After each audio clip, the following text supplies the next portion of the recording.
Honourable members, I have been informed that the whippery has agreed that there will be no notices of motions or motions without notice. The Secretary will read the first order of the day. Consideration of report of Select Committee on Petitions and Executive Undertakings, hearing of the Oudsthoorn Ratepayers Association petition held at Parliament on 27 January 2016 and 16 March 2016. Thank you. The Honourable S.G. Tobejane.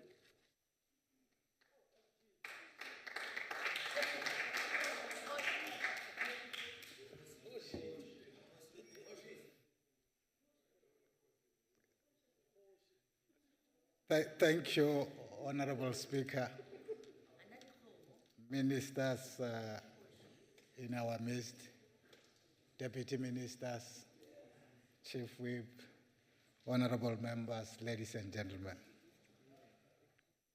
I'm standing here, Chairperson, to present a report of a committee after the hearing of the Oudsthoorn Ratepayers Association petition, Chairperson. The committee received the petition from your kind office after it has been petitioned by the Oudsthoorn Ratepayers Association, hereon referred as ORPA, moving forward. Broadly speaking, the petition was raising the concern of the residents regarding the unlawful and irregular establishment of a flight training operation over the residential environment in Oudsthoorn in the Western Cape province.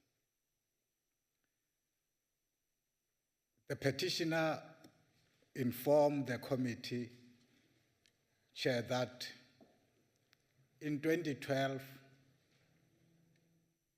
the municipality failed to conduct what was supposed to be a public participation in order to allow the community to echo their concern on the establishment of the operation of the flight training airport or some kind of a mini airport. During that particular period, when the establishment of the flight operation was established, the residents alleged that the municipality could not apply the law regarding the analyzing and evaluation of the noise pollution and nuisance, and refuse to make sure that as residents they've got, a proper risk and hazard association which were to be, equipped together with that particular operation. They also allege that the municipality refused to consider the manner in which the flight training operation in their residential area will affect their property values in their own mind, hoping that that was going to affect them and reduce the value of their properties in the municipalities, together with the hospitality businesses that are in that particular municipality. Therefore, the petitioners were expecting that, amongst other, the NCOP should sanction and order the operation to come to an end, stop it, and relocate everything that goes with that particular operation. In the process of the hearing, the committee allowed that the municipality make their presentations.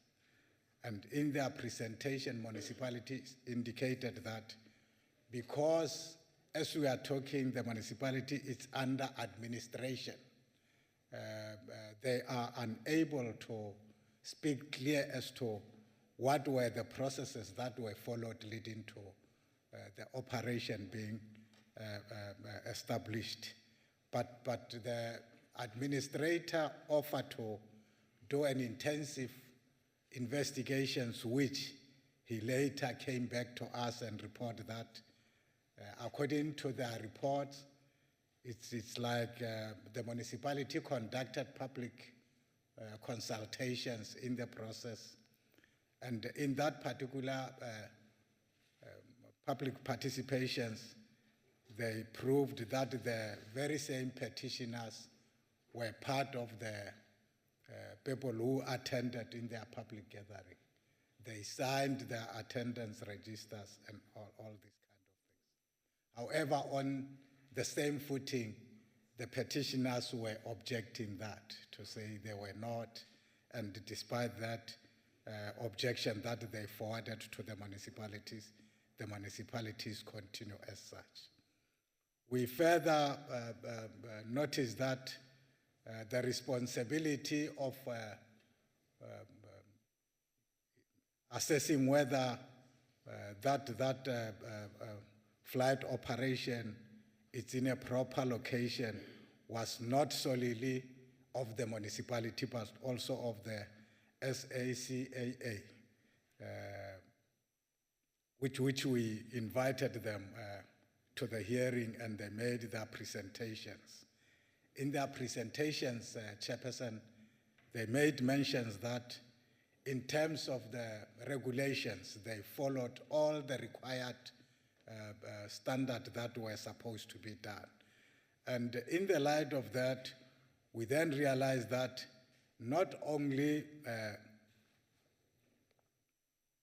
did they follow all those proper requirements, but we then said we cannot be, as a committee chair, in our conclusion, saying we would want to encourage the municipality to go back and make sure that they continuously improve upon the involvement of the community members in their businesses, in particular to make sure that these operations is communicated to the community in a better way through all forums that the municipality might have had. We also concluded, Chair, that the municipality should convey some kind of feedback sessions where they would allow the community to learn more and more about the operation in question. Basically because from the submissions of both the provincial, the national, and the SACAA, together with the municipalities, there were some allegations of socio-economic spin-off that might be drawn out of that particular operation. And we further said during the above-mentioned feedback session, the municipality has to inform members of the community of the municipal processes followed in establishing the flight training school, as well as the Section 24G process under the Department of Environmental Affairs and Developmental Planning. Chair, it tells us that there are a lot of challenges that on the ground our people will continuously wanted to learn about the operations of our own government. Therefore, it was not by mistake that the cornerstone of our constitution, amongst other, is based on public participations. And we are then saying all our municipalities, when they embark on programs that are going to affect our communities, they must intensify public participation and public involvement in making sure that they are part of whatever the municipality will be doing on their behalf. Our understanding is the work of the municipality should always be the work of the community. It should not be seen as a process that gets imposed to the community without the community participation. We are therefore moving that this report be considered, Chairperson. Thank you very much. Thank you, Honourable Member. That concludes the debate on this first order. I shall now put the question, and the question is that this report be agreed to. In accordance with Rule 71, I shall first allow the provinces to make their declarations if they so wish. Is there any province that wishes to make a declaration? None. I shall then proceed to call on the heads of delegations to vote. Those in favor, those who are against, and those who abstain, press the correct buttons. I start the Eastern Cape. Ayisebenzi? Ikwazi that. Enkosi sihlalo siyavumelana nayo sihlalo Nkosi. Thank you very much, Free State. Chairperson Free State amohela. Ke a leboga mme Gauteng. Thank you, Chair. Gauteng agrees. Ke a leboga KwaZulu-Natal. KwaZulu-Natal support chair. Thank you very much, Limpopo. Limpopo iyavumelana sihlalo. Thank you, ma'am. Mpumalanga.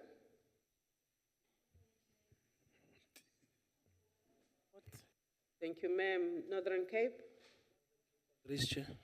Re a leboga Northwest. Koni bophirima ya dumela.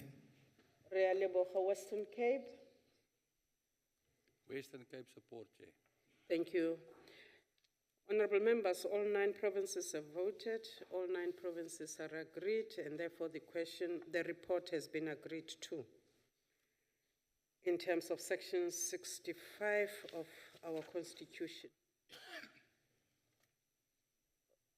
Please read the second order of the day.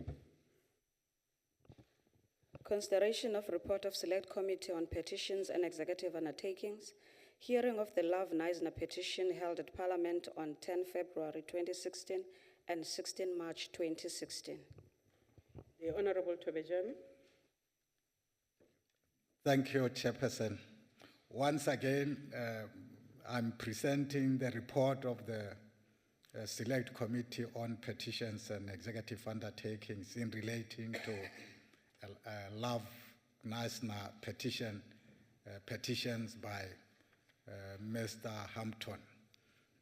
Mr. Hampton, whom regard himself as a community activist, alleged that the municipality has some irregularities that are affecting them as citizens, but amongst other, one that affect him directly as a community member in that particular municipality. In the petition, Chairperson, the petitioner alleged the following. One, that there were criminal activities in funding the Knysna tourism with the taxpayers' money. 2, alleged that there were illegal awarding of the integrated strategic development framework, henceforth referred as ISDF, tender of the municipality on Knysna Creative Heads, a consortium which had not scored the highest point during the tender process, and it's headed by a conflicted local property developer. 3, he alleged that an appointment of Grant Oudsthoorn as a municipal manager were not in line with the requirement, which in his own language violated the regularities of committing the municipal manager when get hired. Basically that he was a CFO before he became a municipal manager, and they allege other things in that regard.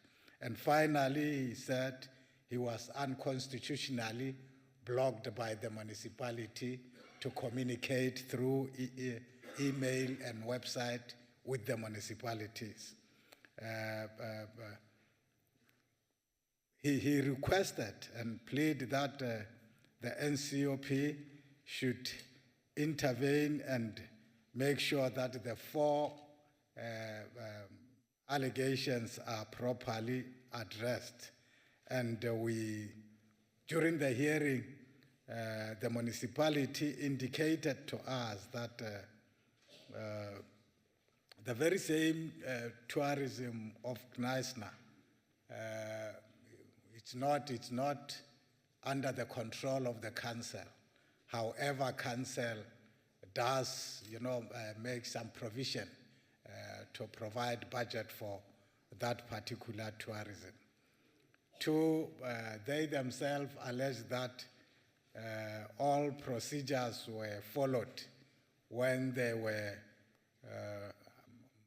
awarding the ISDF tender to the consortium in question. Alleged, thirdly,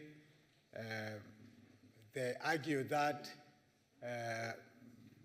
Mr. Graham Oudsthoorn, whom they appointed as a municipal manager during his tenure in the office of the chief finance officer, he turned things in a positive way, which is a contested terrain because they are saying he turned it in a positive way while the petitioner said in the negative way.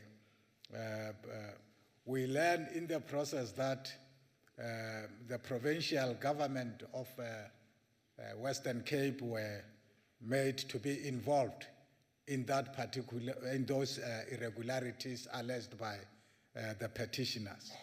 And we involved the provincial government in that regard, and the Treasury were part of our hearing, and they presented the side of their story. However, what we observed was that the investigation were not yet concluded by the time of the hearing. And we learned again that the very same allegations are in the hands of public protector, who is dealing with them. To date, they have not yet concluded their report. We then said, in the best interest of cooperative governance, we need not to use taxpayers' resources on one, investigations. And as such, we recommend that we have to hold our investigations as a committee until we receive the report from the provincial government in relate to the allegations. And the same will happen with the public protector. Therefore, we requested that both the two offices should forward ourselves with their reports after the investigations, and we'll see if we are satisfied of the work they've done, and would then draw our conclusion. The fear, Chair, we did not want it to be seen as stampede in investigating one and the same, kind of investigations. And we thought, for purpose of streamlining proper, particularly that we said you have to petition us as a last resort when you will be saying you have done everything that is in the power of any entity and you couldn't be helped. Therefore, we are then saying we want to allow those two offices to conclude the investigation and see their outcome before we can conclude ourselves. We are moving that this report be reported in that regard, accepted in that regard, Chairperson. Thank you very much. That concludes the report. I shall now put the question, and the question is that this report be agreed to. In accordance with Rule 71, I shall now allow provinces, if they so wish, to make their declarations. Is there any province? None? I shall then proceed to ask provinces to vote in favor, against, or abstain. The Eastern Cape? Eastern Cape agrees. The Free State? Chairperson of Free State, amohela. Gauteng? Thank you, Chair. Gauteng agrees. KZN? KZN agrees. Limpopo? Limpopo ya dumela. Mpumalanga, Mpumalanga iyavuma. Northern Cape, Northern Cape agrees, Chair. Northwest, Bokone bophirima ya dumela. Western Cape. Western Cape agrees, Chair. Thank you. Honorable members, all 9 provinces have voted. All 9 provinces are in favor. Therefore, the report has been agreed to in terms of section 65. The secretary will read the third order of the day. The third and fourth. Policy debate on budget vote number 36, water and sanitation, and policy debate on budget vote number 38, human settlements. Thank you, ma'am. I have the honor to invite the Minister of Human Settlements, the Honorable Sisulu.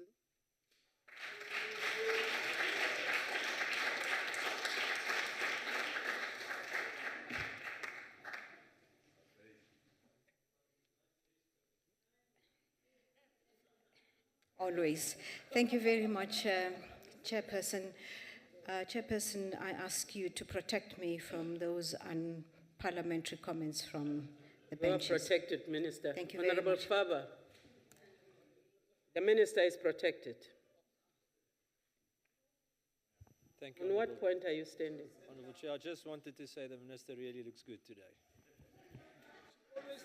Honorable Sisulu. Thank you very much, Chairperson, honorable members, ministers and deputy ministers present here. The restoration of human dignity and the advancement of human rights feature prominently as founding values of both our Freedom Charter and our Constitution. This is not hard to fathom. Both colonialism and apartheid ideology were built precisely on stripping Africans of any vestige of human dignity. It was thus that housing became one of the instruments through which the apartheid architects could achieve their goal, because the underpinnings of the exclusionary mechanism of apartheid was influx control, using housing as this instrument. It gave material expression, therefore, to keeping black people out of urban areas. This is what we've inherited and we live with. Our passion in this job derives from the desire to correct this historic injustice. It is this passion for the restoration of our people's dignity that drives us every day to deliver more and restore dignity. Those who have never been robbed of their dignity are unlikely to appreciate the passion we attach to our work. I'm tempted to think, perhaps in the same way, that those who've never lost their sight would never know the pain of not being able to see. We're very proud that we as a government have completely outdone ourselves by providing 4.3 million houses and subsidies to more than 20 million of our people since 1994. Now let me break this down so that you understand the extent and the magnitude of this achievement. The number of houses and subsidies that we have produced or provided to our people since 1994 could house the entire population of Zimbabwe, Lesotho, Botswana, Swaziland combined.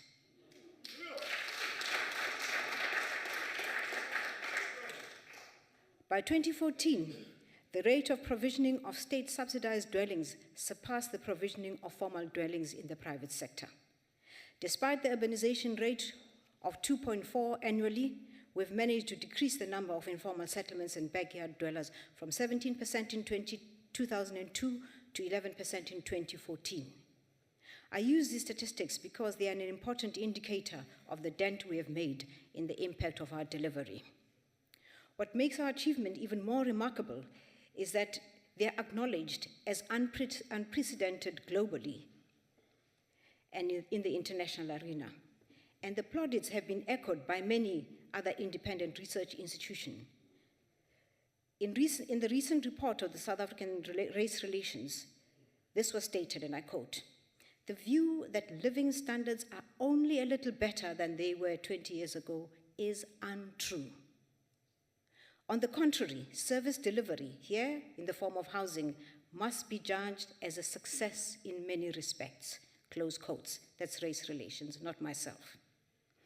And a renowned economist, Mr. Mike Schulzer, calls our achievements a huge success story. That's not us, it is an economist. I could go on and enumerate the accolades that we have received. We've done extremely well in the housing environment, and I'm extremely grateful, Madam Chairperson, to all my MECs and officials who've made this possible. Yesterday, we passed the budget of various departments in the National Assembly. Predictably, the DA objected to our budget, arguing that the department is not doing enough, and many of our people are still living in appalling conditions. The assertion that the department is not doing enough can only come from the twisted minds of people who have not contributed anything to what we have achieved in this country in housing. To contrive that with objecting to a budget because some of our people still live in poor conditions is incurably blind bigotry. We in the family of human settlements live beyond this bigotry. Last year alone, we prioritized the DA-run Western Cape to give more resources to them because we understood the magnitude of the challenge of the people of the province who live in inhuman conditions. Chairperson, we've had our successes and we remain committed to doing more to ensure that all our people have access to decent shelter, and we've also learned that we can do better. We're doing things smarter and faster. Our pilot projects, which started in 2004, have matured and give meaning to the concept of integrated human settlements. To fast-track our delivery and to accelerate changing apartheid spatial residue, I'm happy to announce that following a public request for submission of prospective mega projects, which we call catalytic projects, we have completed a detailed analysis and shortlisting of projects submitted by the private sector and by various spheres of government, and these will be rolled out in the coming 3 years. These are projects that are guided by our Breaking New Ground policy, which we hope will change the face of our cities whilst providing fully subsidized houses, gap houses, especially for public servants, rental and social housing, and service sites for the poor and middle class close to places of economic activity. We call these catalytic projects because they will trigger massive investment by the private sector and have a huge economic spin-off that we will detail following this. Our assessment is that our own investment, which is estimated at 90 billion over the next 5 years, will trigger 150 billion from the private sector. Hundreds of thousands of jobs will be sustained and thousands more created. The total project number is 101, with 94 projects already ready for implementation as soon as we conclude the paperwork. All the catalytic projects in the 9 provinces have the combined value of over 300 billion rands, creating and sustaining more than 20,000 jobs in the construction sector and downstream industries. As part of the requirements of the catalytic projects, we have undertaken the training of the youth and have determined that there shall be a youth brigade for every catalytic project. Central to the success of these catalytic projects is a secured finance to support the implementation of all the projects, especially in the area of empowerment of previously disadvantaged people. To that end, I am happy to announce that we have finally concluded the consolidation of our DFIs. The NHFC, Rolf, and Nurture now form and will be known as from today as the Human Settlements Development Bank.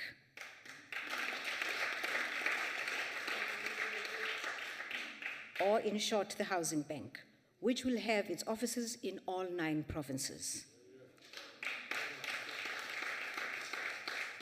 The new Housing Bank will offer a total solution to the housing sector. It will offer bridging finance to small contractors, finance building loans for those who will purchase service sites. We have an agreement with the banks to help us finance mortgages for those in the gap market, especially public servants. And to increase our financial support, we are working with national and international investors to ensure that we are able to support the construction of these projects. Last year, Chairperson, I committed to this House that we would clear the backlog of housing for military veterans. And I immediately declared the Military Veterans Program a ministerial priority project. The backlog for military veterans was assessed at 4,909 last year, and today I'm happy to announce that we have secured 5,600 houses for military veterans, exceeding and clearing the backlog immediately. Henceforth, we will be embarking on the allocation of these houses. Special arrangements have been made to ensure that we are able to allocate these houses in the shortest possible time. We've also been given some land by Sanral and Transnet and Public Works, and here we intend to put up 2 retirement villages for military veterans, complete with all the required facilities, including frail care facilities, etc. Now that we've cleared the backlog for military veterans, a heavy load has been lifted from my heart, and I'm sure from your shoulders, Chairperson. We are making steady progress with the issuing of title deeds. During the past 2 years, through the Title Deeds Restoration Project, more than 101,000 title deeds have been issued to rightful owners. The department has set itself the target of issuing 271,000 title deeds for the coming year, and to do this, 306 million of the Human Settlements Development Grant has been ring-fenced for this particular purpose. Although there has been inadequate focus specifically on the inner city, revitalization of this is changing. As I indicated in my 2015 budget vote, the inner cities will be revitalized by the expropriation of unused buildings and assigning them for the purpose of building social houses next to places of work. SHRA is providing support to both the metros as well as to registered social housing institutions to do this. Examples of this include project agreements entered into between SHRA and Ekurhuleni Development Company for the acquisition and redevelopment of numerous derelict inner city buildings in Ekurhuleni. They include the agreement signed with both the Tshwane and eThekwini housing associations, and the contract agreed to with the City of Johannesburg for the implementation framework to densify and develop inner city and affordable rental housing and social housing in the inner cities.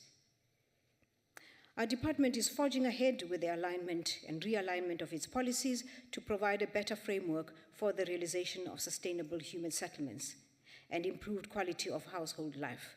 The draft white paper on sustainable human settlements is our effort to amend the Housing Act of 1999 and to bring into life the principle prescribed in the Comprehensive Plan for the Development of Human Settlements and the NDP. This will provide a foundation for the establishment of viable, socially, economically integrated communities located in areas that allow convenient access to economic opportunities and all essential amenities. During the budget vote, I intimated last year that we were committed to doing things differently to improve on efficiencies. One such step involves the removing of the responsibility of managing beneficiary list from the contractors and developers. Our considered opinion is to let developers and contractors focus on what they do best, unencumbered by the fractious challenges of political and social relations that come out of this. We are centralizing the management of the beneficiary list at national level. Doing so will protect local councillors who bear the brunt of angry residents who are wont to accuse them of favoritism, bias, or even corruption. Moving from the current situation to one we envisage should help us leap into the future and imagine what the reality of South Africa would look like in the absence of shacks. We have therefore set ourselves a target of clearing the human settlements backlog of the Northern Cape within the next 2 years. In fact, nothing stops us from making this a catalytic project with clear timeframes because we need to close the beneficiary list of the Northern Cape in the next 2 years. Although we've outperformed ourselves, we remain committed to ensure that all our people have access to decent shelter, and I invite you, Chairperson, and the House to join us in achieving this noble goal. I'd like to see you, Chairperson, wearing an overall in the proper colors of green, to come and work with us together with the NCOP so that we can define our contribution positively and effectively. The next time you reach out to our people, Chairperson, when Parliament goes to the people, please leave a few houses behind. Whatever we can do together can only benefit our people and create societies that mirror the aspirations of our people. Finally, Chairperson, allow me to thank the Select Committee on Social Services for their sterling support, and especially the Chairperson who is with us at every opportunity where she represents the Select Committee, and I thank you, Chairperson. Thank you, Minister.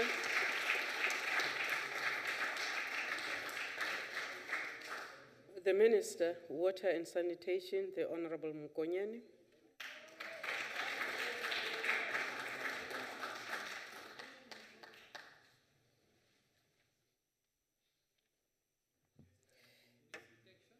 Thank you very much, Chairperson. I need no protection. I can deal with you. Honorable Minister, Honorable Chairperson of this. please talk through me.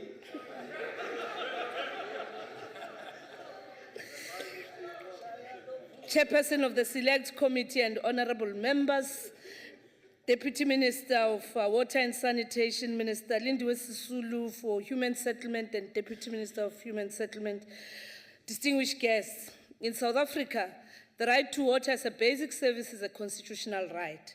Yet the lack of ownership of access to water continues to perpetuate inequality and poverty. However, we are convinced that the impact of inequality and poverty could be minimized by opening up this protected space so as to ensure that water as a natural resource is available and shared by all. In an attempt to deal with issues that our communities are faced with, we have introduced policy, legislative and institutional reforms to give effect to the radical transformation of the water and sanitation sector so as to redress the imbalances of the past. In this regard, we have gazetted the sanitation policy for public comments. Furthermore, the department is in the process of finalizing the National Water and Sanitation Bill that will move with speed to create the Water and Sanitation Infrastructure Agency. As we stated during the budget review last year, we will continue to apply a seamless integrated approach to manage our water resources. This is a coordinated approach that is interdependent and interrelated to other departments at national level, other spheres of government, the private sector, civil society, and our people. In addition, this approach will ensure that we provide a sustainable and holistic approach across the value chain. Our department continues to work in close collaboration with the Department of Cooperative Governance and Traditional Affairs, as well as with National Treasury, to deal with issues of poor technical capacity, aging infrastructure, lack of budgets for operations and management to enhance and strengthen the Back to Basics program. Whilst the Back to Basics program focuses in general on the 27 districts that are dysfunctional, in addition to Back to Basics work, our department, in cooperation with the province of the Northwest and that of the Eastern Cape, have made Section 139 1B interventions on water and sanitation matters in Madibeng, Ngakamudiri Mulema, and Makana, and will continue with such whenever the need arises, as we have now demonstrated with the work in Nkanyagute, working together with the provincial government of KwaZulu-Natal. In support of the development of the NDP, in regard to forward strategic planning, we are prioritizing the implementation of the Water Resource Strategy 2. When we tabled the budget last year, we outlined our strategic priorities that seek to contribute towards dealing with inequalities, unemployment, and poverty. Therein, we recognized that a large number of municipal water systems and sewage systems are in a very poor state of operation, but we are committed to fixing this, as we have done working together with various municipalities. As an intervention to deal with the aforementioned challenges, an interministerial task team endorsed and supported the implementation of a proposal by the department that seeks to introduce a radical approach for operations and maintenance of water and sanitation infrastructure. This budget vote today that we're sharing here with this august House takes account of all the policy and strategic imperatives, as well as our annual performance plan for 2016-2017. The total budget for the department for this financial year that we are presenting is 15.2 billion rands. Over the medium term, this budget is expected to grow to slightly more than 16 billion rands by 2017-18. Thus, our budget vote per program will be as followed. 1.6 billion is allocated for administration, 841 million for water planning and information management, and 11.6 billion is on water resource infrastructure development, which is a key to the mandate of the department, and 7.1 million allocated to water and sanitation services, and lastly 345 allocated to water sector regulation and policy development. In addition, our department will also transfer 1.8 billion in 2016-17 and 2.1 billion to the water trading entity through the water infrastructure management. The total amount of the infrastructure program is 10.8 billion that seeks to deal with aged infrastructure, rolling out of new infrastructure targeting the unserved in our own communities, as well as the eradication of the bucket system in our old established townships. Honorable members, the implementation of regional bulk infrastructure plays a critical role in ensuring that we provide a sustainable and a holistic value chain of water supply and sanitation infrastructure.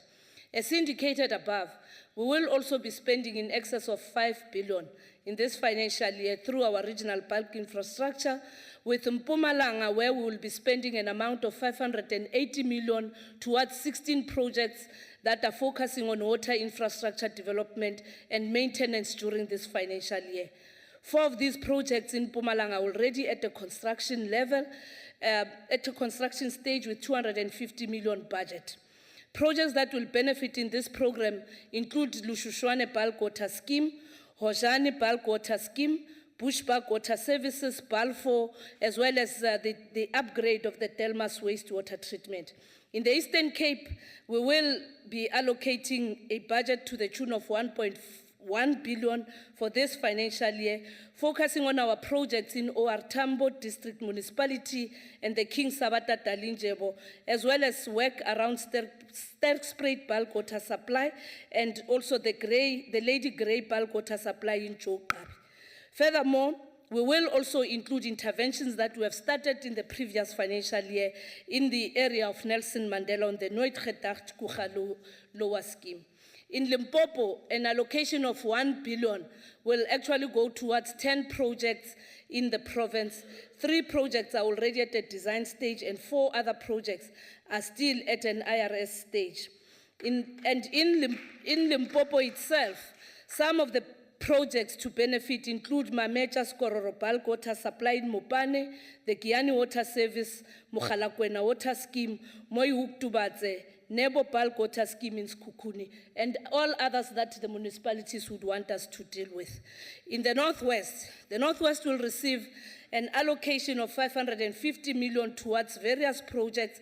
We have 17 projects in the Northwest, 10 of them are under construction, 1 project at a retention stage and another one earmarked for completion in this financial year. We'll be focusing, for example, in the Taung Naledi bulk water supply. I'm sure, Madam Chair, you'll be amongst those who clap hands for the Taung project because we've been an irritant on that side. So you've got good news to carry to that area finally.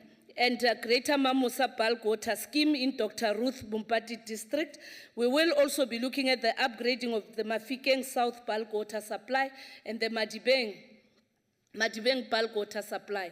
In the Northern Cape, we will invest an amount of 229 million to several projects in that area.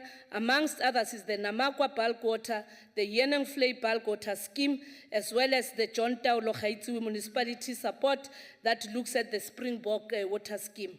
In KwaZulu-Natal, we will be contributing an amount of 795 in support of their 15 projects in the area, the Lower Utukela Regional Bulk, Umtonjaneni Bulk Water Supply, Gwanongoma Bulk Water Supply, the raising of the Hazelmere Dam, and the Josini Ngwavuma Bulk Water Supply, amongst those few projects that we'll be focusing on, working together with the provincial government of KwaZulu-Natal.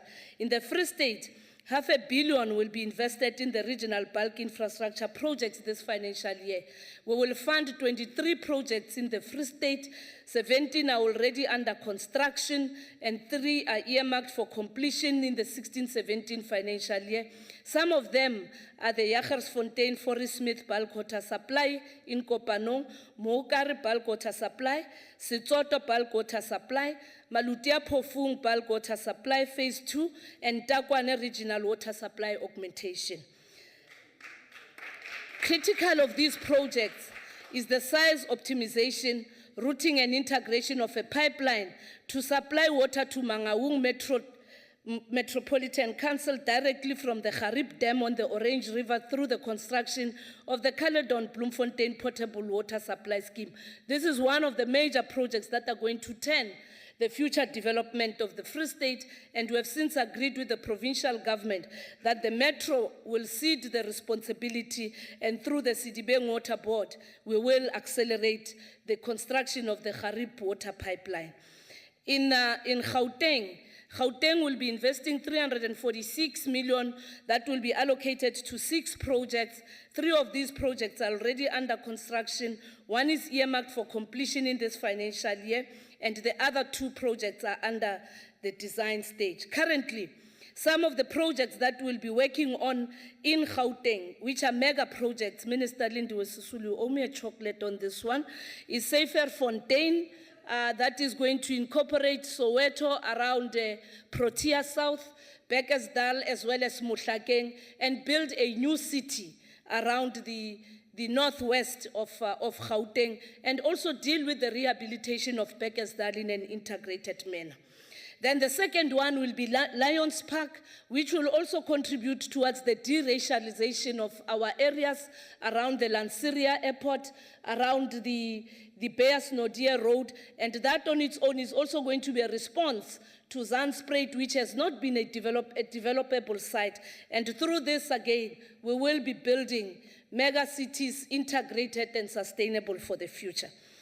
In the Western Cape, under this ANC government, because South Africa belongs to all those who live in it, and as a government of the people of the Western Cape, we will, under the ANC-led government in this Department of Water and Sanitation, invest once more money to 10 projects that are at the construction stage. And in that regard, we also have other 2 projects that are already attended to through feasibility studies that have been undertaken. Some of those projects is the citrus waste treatment works, the Glen William Lambert's bi-regional work supply, the desalination in Cederberg, the Tulbagh bulk water supply, as well as the Oudsthoorn groundwater supply. We are now in consultation, Madam Chairperson, we are in consultation with the Minister for Kokta in trying to find an everlasting solution to the horrible challenges of lack of decent sanitation here in the Western Cape, particularly in the informal settlements. Honorable members, the Accelerated Community Infrastructure Project is also one of those that have been funded. The Municipal Water Infrastructure Grant will also receive 3.1 billion rands. We are quite excited to announce here today that there are no more buckets in the formal townships of Gauteng, KwaZulu-Natal, Mpumalanga, Limpopo, and the Northwest, save in the informal settlements. We're working hard to eradicate in Mangaung, to clear the backlog in Mangaung, and we are also working very hard to ensure that we make an intervention in consultation with Treasury and the Minister for Kokta in saving the communities of Amatole region with regard to that aborted sanitation project there. Very soon we'll be stepping in Amatole and make that horrible experience something of the past. In conclusion, Madam Chairperson, I wish to reiterate that indeed water is life, sanitation is dignity, and it is precisely because of that this ANC-led government is quite determined that through the provision of such services, we seek to contribute towards a non-racial, democratic, non-sexist and prosperous South Africa. And our focus and our own approach and passion is to alleviate the poverty and the plight of Mema Chauke in Kiani, the plight of Mama Dlamini in Kanyagute, and most importantly, even Mrs. Swanepoel in Gauteng in the suburbs, they all have to get clean water. The call that we are making is, let's use water wisely. I thank you all members of this House. I dare say to you, it is not yet over until an African child cannot relieve herself in the field. Thank you, Nyabo.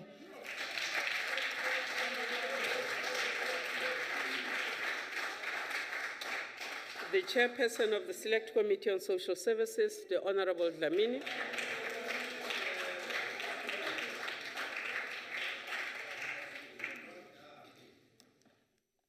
Thank you very much, Honorable Chair. I see my ministers are sharing a chocolate. I also deserve one. My greetings, Honorable Chairperson, Honorable Ministers, their deputies, our MECs from different provinces, special delegates, Honorable members. Honorable Chairperson, allow me to quote from the source document that informs these two debates that has been done by the two ministers. There shall be houses, security, comfort.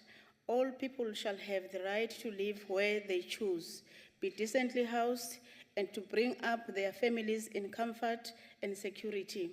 That is the Freedom Charter, 1955.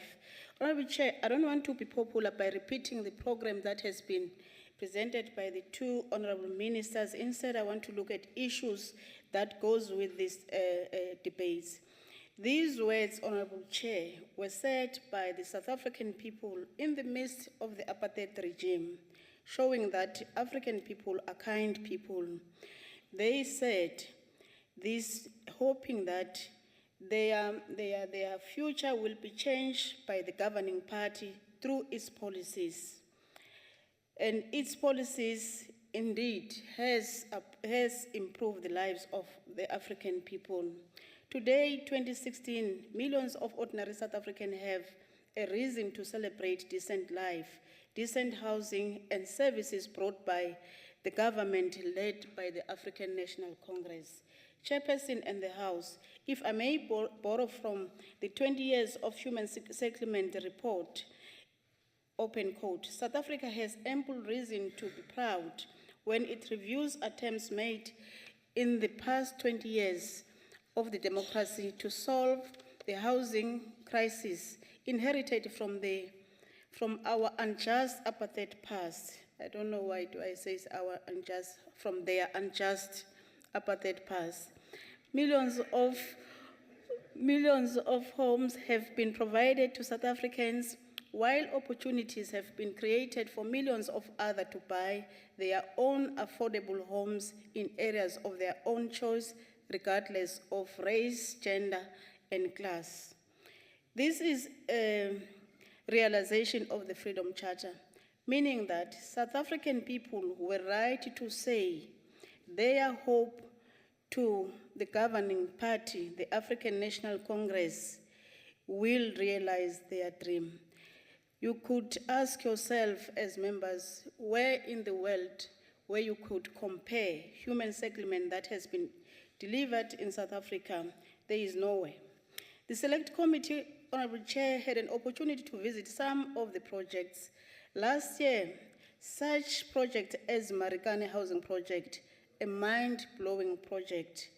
You may think that you are in the suburbs of the big cities in our country, but no, these houses are built in Marikane for ordinary people.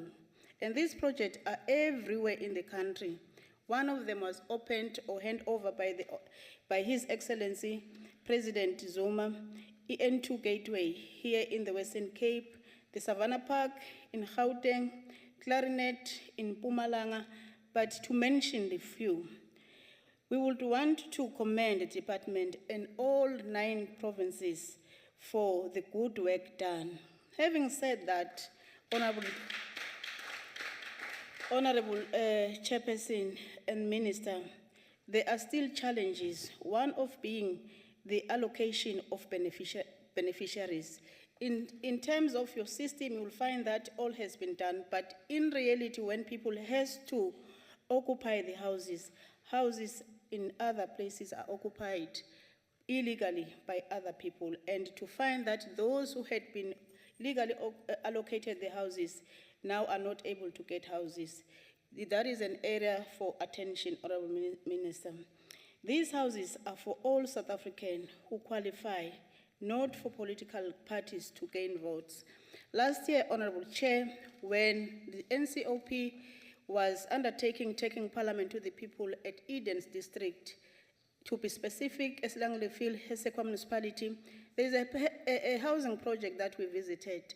We were told by the people there, in front of the DA, of course, that houses are allocated to people who are members of the DA. That was confirmed by the fact that you'll find young people not married with no children having houses, but old people who are not members of the DA were not allocated houses. They were still in the waiting list. We are saying this is government program. It should not be used for political parties. Last week, Honorable Chair, the Honorable Minister, which I was honored to accompany, handed over a project at Belhar Gardens Rental Estate, one beautiful project, which is a 200 million project that will have 629 rental units when it is completed, with 192 units that are allocated to primary beneficiaries earning less than 3,500. An amount of 437 units will be for those earning less than 7,500 per month. We really applaud the Minister and the Western Cape Provincial Government. But having attended that handover, Honorable Chair, I want to take this opportunity to send our condolences to the late Matthew Apolli's family, who passed on in the morning hours of the 16th of May, 2016. Matthew was living on a day life support, waiting for a bowel transplant. The hospital could not do the transplant because of the condition of the house where they were living. The family was allocated a house in the Pentec Belhar RDP housing project, which was officially opened by the Honorable Mayor of the city of Cape Town. And they were supposed to occupy those houses by the end of 2015. Unfortunately, until to date, this project has not been started. Reason being that there are still unresolved matters between the contractor and the city of Cape Town. I would want to request the Minister to investigate that matter, because we could have saved the life of Matthews because if the house was allocated on time. The 300 other beneficiaries were given title deeds, but until to date, the project has not been started. We learned that the problem is because the contractor was appointed by the National Department, therefore there was no cooperation from the city of Cape Town. Those things should not happen because at the end, they affect ordinary people of South Africa.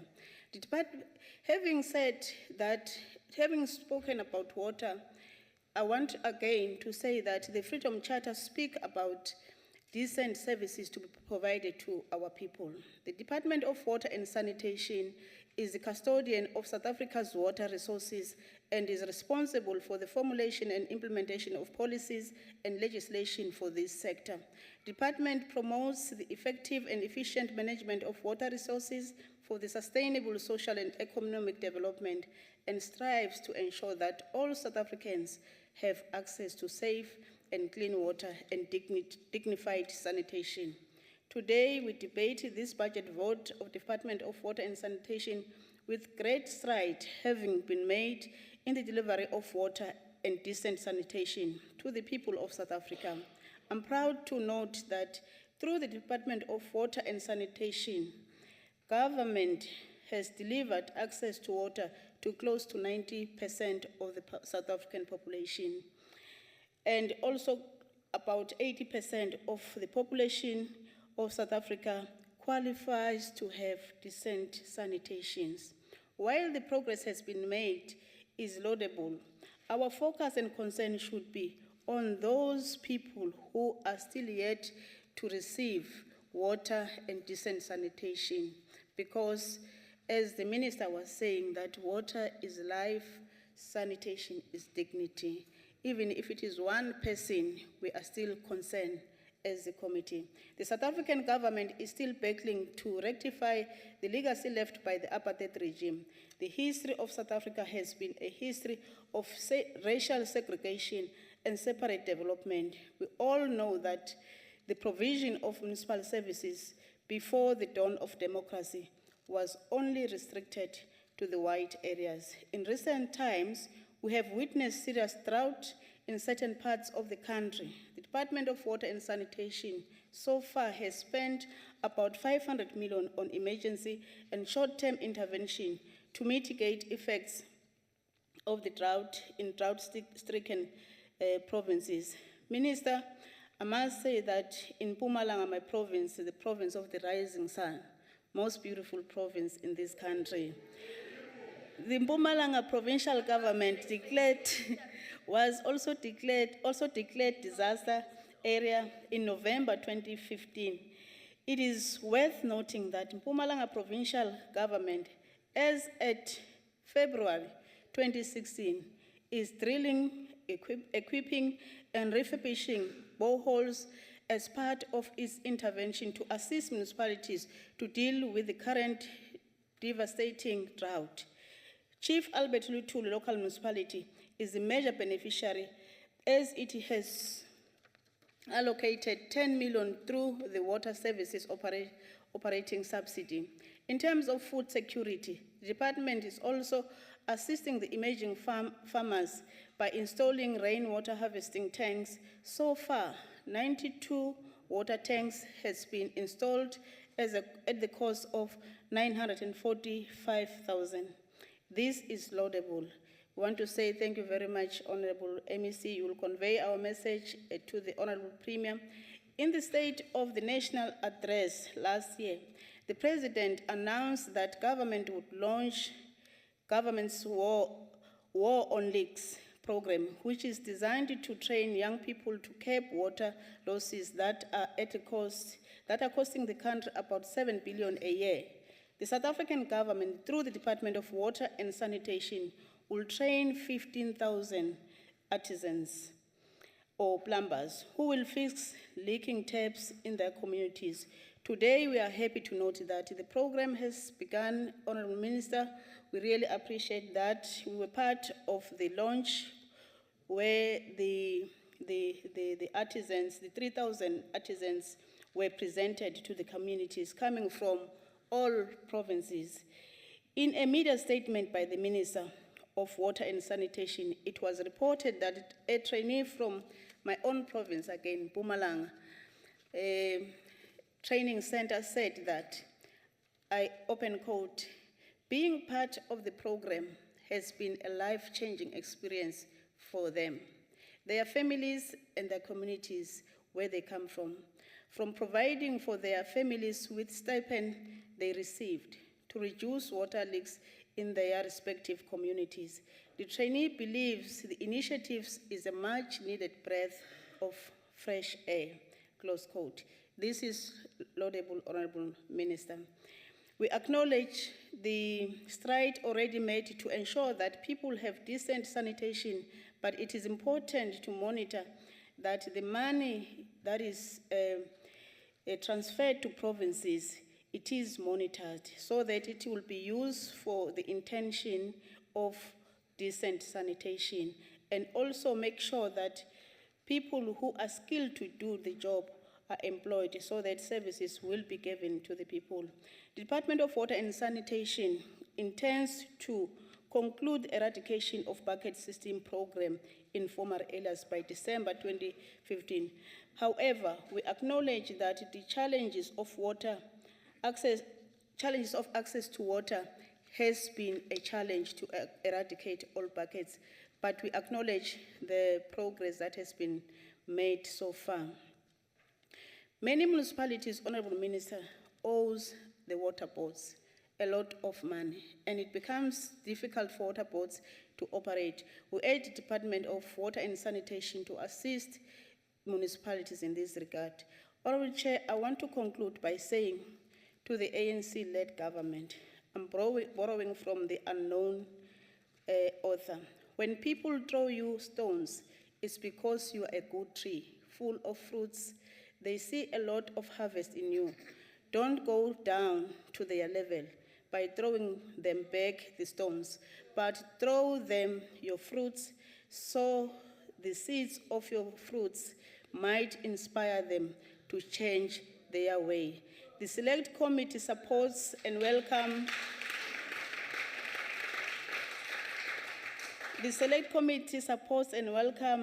both the Department of Human Settlement and Water and Sanitation budgets.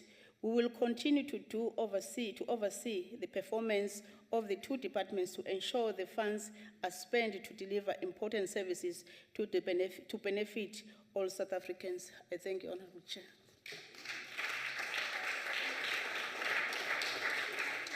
The Honorable Mpambo Sibukwana.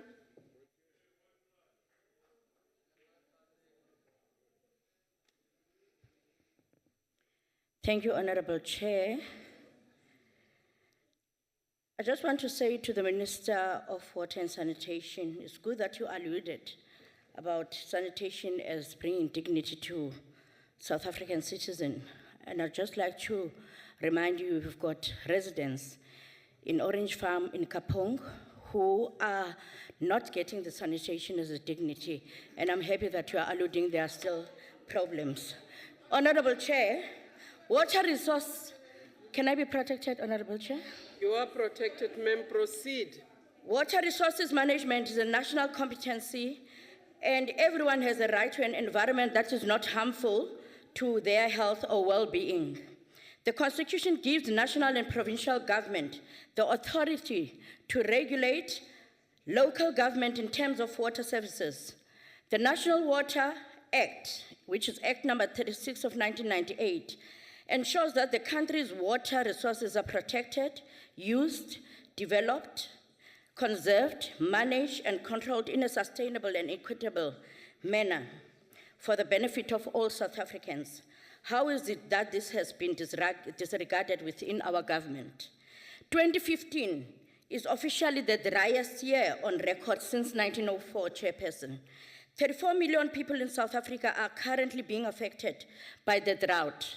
The ANC government has left 53 towns in Northern Cape, 52 towns in the Free State, 216 towns in Mpumalanga, 79 towns in KZN, 27 towns in Eastern Cape, 28 towns in the Western Cape, 56 towns in Gauteng, 20 towns in Limpopo, and 44 towns in the Northwest. Without water as reported by the Department of Water and Sanitation. Honorable Member, please take your seat. Honorable Mtimunye. Chairperson, I must raise a point of order here. I think the Speaker is misleading the House. We don't have 200 towns in Mpumalanga. We have 27 municipalities in Mpumalanga. Honorable Mtimunye. Honorable Mtimunye, there is a speaker's list. Your party will be able to deal with this matter. Let the honorable member continue. Thank you, Chair. The blame for the mismanagement of this water crisis lays with the ANC due to the bad maintenance of infrastructure, Chairperson. The allowance of overgrown algae in dams and the lack of new infrastructure being built and not being built fast enough. And the ministers are not alluding to that. Children are at risk. Dehydration is a direct effect from the drought, and it's dangerous for gastrointestinal disease. This can lead to diarrhea with children. As reported by the United Nations, diarrhea is the second greatest cause for children's death. And I would like to say in this sphere, the lack of water increases the risk of waterborne disease like cholera because the decrease in water volume increases. the concentration of microbial organization in water bodies, which can affect many people, including adults, not only children. This is a further result of poor sanitation.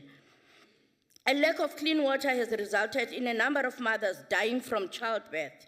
Further, lack of toilets add to sanitation concerns in Cape Town. The Department of Water and Sanitation, as a national competence, knows and accepts that access is dignified sanitation is a basic human right and thus a fully committed to bucket eradication. But what about the other provinces? The Free State, Eastern Cape, Limpopo, KwaZulu-Natal, and Northern Cape have the highest sanitation backlogs, and I'm happy the minister had alluded to the backlog. Here in Cape Town, at least 97% of the residents have access to sanitation, where the number of toilets in informal settlements have increased from 10,500 to 35,000. This is from committed work, dedication, monthly meetings, and spot checks to verify the service and quality. Here, the DA-run government has shown our commitment to people above and beyond. What is the ANC doing in that regard? They are running away from the problems and issues presented to them simply to protect themselves for political scores. What do we need? People. We don't need people like people of Bloemhof, the municipal manager in 2014, who resigned mid water contamination crisis that claimed the lives of 3 babies and resulted in scores of residents being treated in clinics for diarrhea. For a leader to allow a sewage spillage to contaminate drinking water and then run away from the problem due to riots show the type of the ANC that promotes non-good leadership. It is cowardice when you run away. Residents wanted the entire municipal council to be removed. The people themselves are telling us, get rid of the ANC. Even after water was supposedly cleaned, it was still coming out of the tap brown in color, and residents were asked to boil the water instead before using it. The inefficiency of the ANC is clearly evident. Education is being had in quintal schools, Chairperson. Not only is it the lack of water preventing children from focusing in schools, because food cannot be cooked, but frustration is mounting from the ANC's lack of governing properly that respects the people's rights. The lack of trust is increasing, and rightly so, when places like Gauteng Metro underspent 3.4 billion on human settlement, Minister, from the Urban Settlement Development Grant, it's a cause for concern. This means that the South African people have not been given the necessary infrastructure that have been promised and owed to them by the Gauteng Provincial government. This means to be a common occurrence with the ANC, since Limpopo has similarly failed to spend 500 million human settlement development grant due to capacity constraints. You know about that. This province has had a record of years of underspending the grants. How is this acceptable when this is a constitutional right? This is taking away the opportunities and infrastructure that South Africans need to succeed and prosper in this modern lifestyle. Honorable Chairperson, this year's Freedom Day has been labeled as an unfreedom day by members of the Shack Dwellers organization, Abahlali baseMjondolo. The group gathered and discussed the lack of job opportunities that are greatly affected by the lack of proper housing in Durban. And what happened in eThekwini, the group discussed their dissatisfaction in lieu of this with the eThekwini municipality. They are dubbing Freedom Day Unfreedom Day up until now because the lack of empathy shown by the ANC in terms of lack of housing. There is nothing to celebrate about. Promises continue to be made and promises tend to lie, but all have been broken. Promises were made for the past 10 years to electrify the Zandspruit area for residents in Limpopo. They refuse to register, compromising their right to vote because it is pointless since they will be moved to a new municipality where service delivery will be lacking. This is evident in many different areas within the Department of Human Settlement, Honorable Chair. South Africa has around 1.44 million government subsidized properties registered in the deeds register. In 2013-14 financial year, only 15.321 title deeds were delivered to households by metropolitan municipalities. All of the metropolitan municipalities, the city of Cape Town, delivered the most title deeds to eligible beneficiaries. In 2013-14 financial, I invite you to go and do your research efficiently. Buffalo City, Nelson Mandela Bay and Johannesburg Metropolitan have issued no title deeds to eligible beneficiaries in 2013 and 14 financial year. It is one thing to brag, Honorable Chairperson, about how many houses are built in a year within each province, but if people cannot receive a title deed to that house to allow them eligible tenure, then people are being prevented from obtaining ownership. Human rights are deeply infringed. And at the end of the day, people can be evicted out of their homes. All of this is evident that the ANC does not care, Honorable Chair. They lack the motivation to actually spend money given to them for the best of their communities. The people of South Africa see this and they are realizing the lack of empathy within the ANC. Corruption is rife, and I'm happy Minister Sisulu alluded to corruption because the acknowledgement of knowing that it is there, that means she will deal with it. It's a big challenge across all 9 provinces, and it has to be dealt with. Just to remind you, Honorable Dlamini, when we're in Marikana, residents complain about councillors who are messing up the beneficiary list. You're not mentioning that, you're only mentioning the Western Cape as if in Marikana things are not messed up. You know exactly what did they say about the ANC, that it only knows us when it has to gain political scores. And they even mentioned that they will know us before the elections because it is then that we become human South African citizens with a human dignity. I thank you, Chairperson. Thank you, ma'am. The MEC for Human Settlements in Mpumalanga, the Honorable Siwela.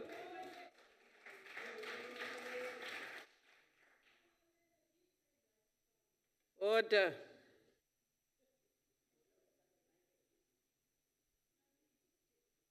The mic at the podium, it is on. Honorable Chairperson, honorable members, Honorable Minister Sisulu, Honorable Minister Nomvula, and our two... we have Minister Mukonyane. Thank you, Honorable Mukonyane, and our, our two Deputy Minister for the 2 departments, Chairperson of the Portfolio Committee on Human Settlement, and Chairperson of the Select Committee. Fellow MECs in our midst, it is humbling to be amongst the few who are gathered in this august house to talk about issues of the country's development. Since the dawn of democracy, this government, which puts people first, continue to ensure that communities, irrespective of socio-economic standing, are provided with better livelihoods. We have embraced the call of the ANC-led government to step up efforts in respect of the 2014 manifesto. This mandate from our people directed government to wave a clear program of action. Among other key areas of government's intervention is to create integrated, sustainable human settlement with required amenities and access to basic services that contribute towards a better quality of life. We appreciate the support by Water and Sanitation Department through your leadership, Minister Mukonyane, and we also appreciate the 580 million budget to Mpumalanga and those 2 other provinces is highly commended because it will actualize the meaning of the BNG. Without water, as human settlement, we can't move. This approach is envisions to undermine the country's history of colonialism and apartheid, which plunged our communities. The gap which exists even today in terms of living standards, skewed development, and biased economic and material conditions continue to irritate society. The vision of a united and non-sexist society is well initiated by the Freedom Charter. Open quote, there shall be houses, security and comfort. All people shall have the right to live where they choose, be decently housed, and bring up their families in comfort and security. The ideals of the Freedom Charter are further encapsulated in the Constitution of the Republic of South Africa of 1996. In particular, Section 26 of the Act states that everyone has the right to have access to adequate housing. The state must take reasonable legislative and other measures within its available resources to achieve the progressive realization of this right. Honorable members, our existence can only be justified by meeting the demands of communities on the ground. After all, that is what we are all about. It is a shared fact that we have inherited a South Africa with an apartheid legacy to separate and skew development. That era left bad inscription on the South African landscape in the form of physical, social, and racial separation and segregation. Over the years, the department has evolved in relation to policy and delivered methodologies, but what brought about hope was the advent of the Breaking New Ground policy. We salute you, Minister Sisulu. Chairperson, integrated sustainable human settlement are key to address apartheid planning and restructuring of cities in order to create more human living and working conditions. To fully achieve integrated sustainable human settlement, the sector will adhere to the principle of country's futuristic planning blueprint. The plan requires the department to mobilize all role players and undertake integrated and collective planning. Since the advent of democracy, government has been at the forefront to deal with a huge backlog of housing demand. The 4.3 million housing opportunities created over the last 22 years were a result of concerted efforts by this government to meet its obligation of providing housing to the needy. Much as great progress has been recorded, there are critical aspects to focus on in trying to perfect the system and have enhanced delivery. There has been a growing trend that developers have a stake in the management of beneficiaries during the delivery of a project. As the minister puts it, open quote, we have now taken a policy decision to delink developers from the beneficiary list. There is no reason why developers are required to manage community issues of reallocations and allocation of beneficiary list when this is an administrative issue, close quote.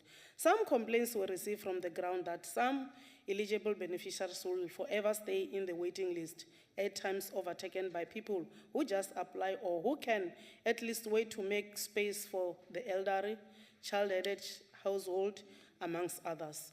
This trend can only be undermined by ensuring that the beneficiary list will be centrally coordinated, therefore closing all opportunistic elements. Minister welcome the mooted model that will accomplish this aspect.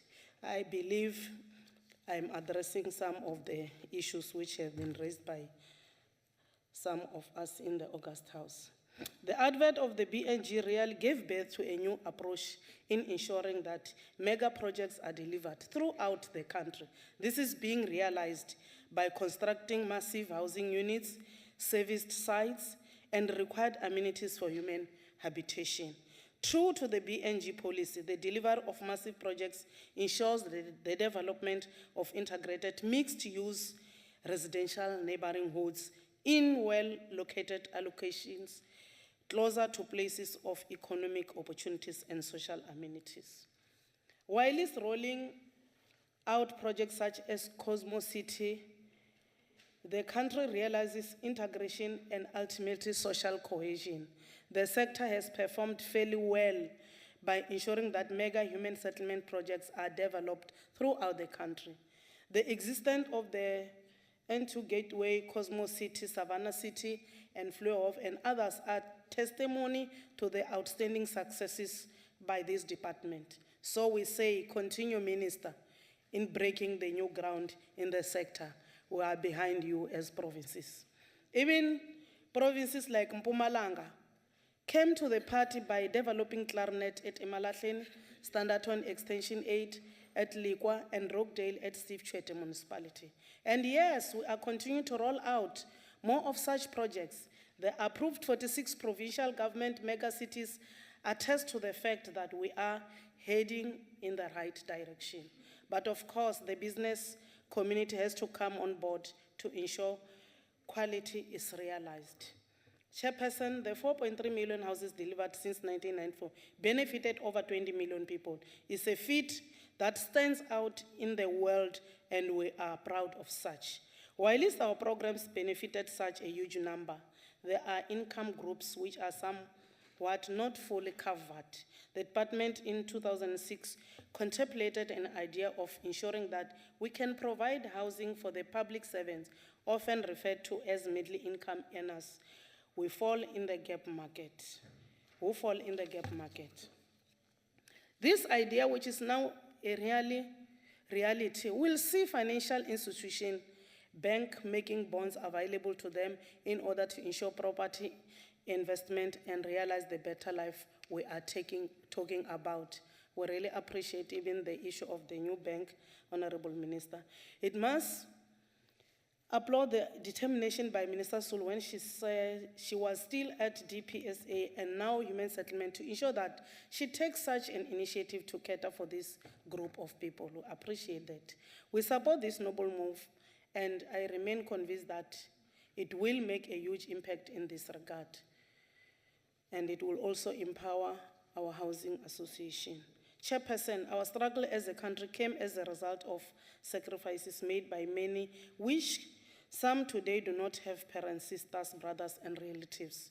In this regard, a special commitment was made in the 2015 budget to urgently address the backlog of housing for military veterans. As the military veterans program was declared a ministerial priority project, great stories are coming out in this regard.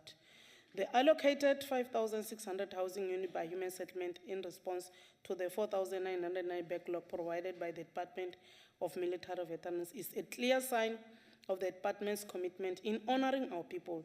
This, in our view, goes to show that how much we value your sacrifices. Chairperson, our forum as MECs, which is convened by Minister, took a bold decision to target the Northern Cape to completely eradicate the housing backlog of houses of just 52,000. At the rate of which the sector is going, we can safely say the two-year timeline set by the Minister is achieved. Honorable Chairperson. That is your last point, ma'am. Let me appreciate support the budget for water and sanitation and appreciate her intervention in all the municipalities across the province to assist Human Settlement to achieve its dreams. Thank you. Thank you, ma'am. The Honorable Samka.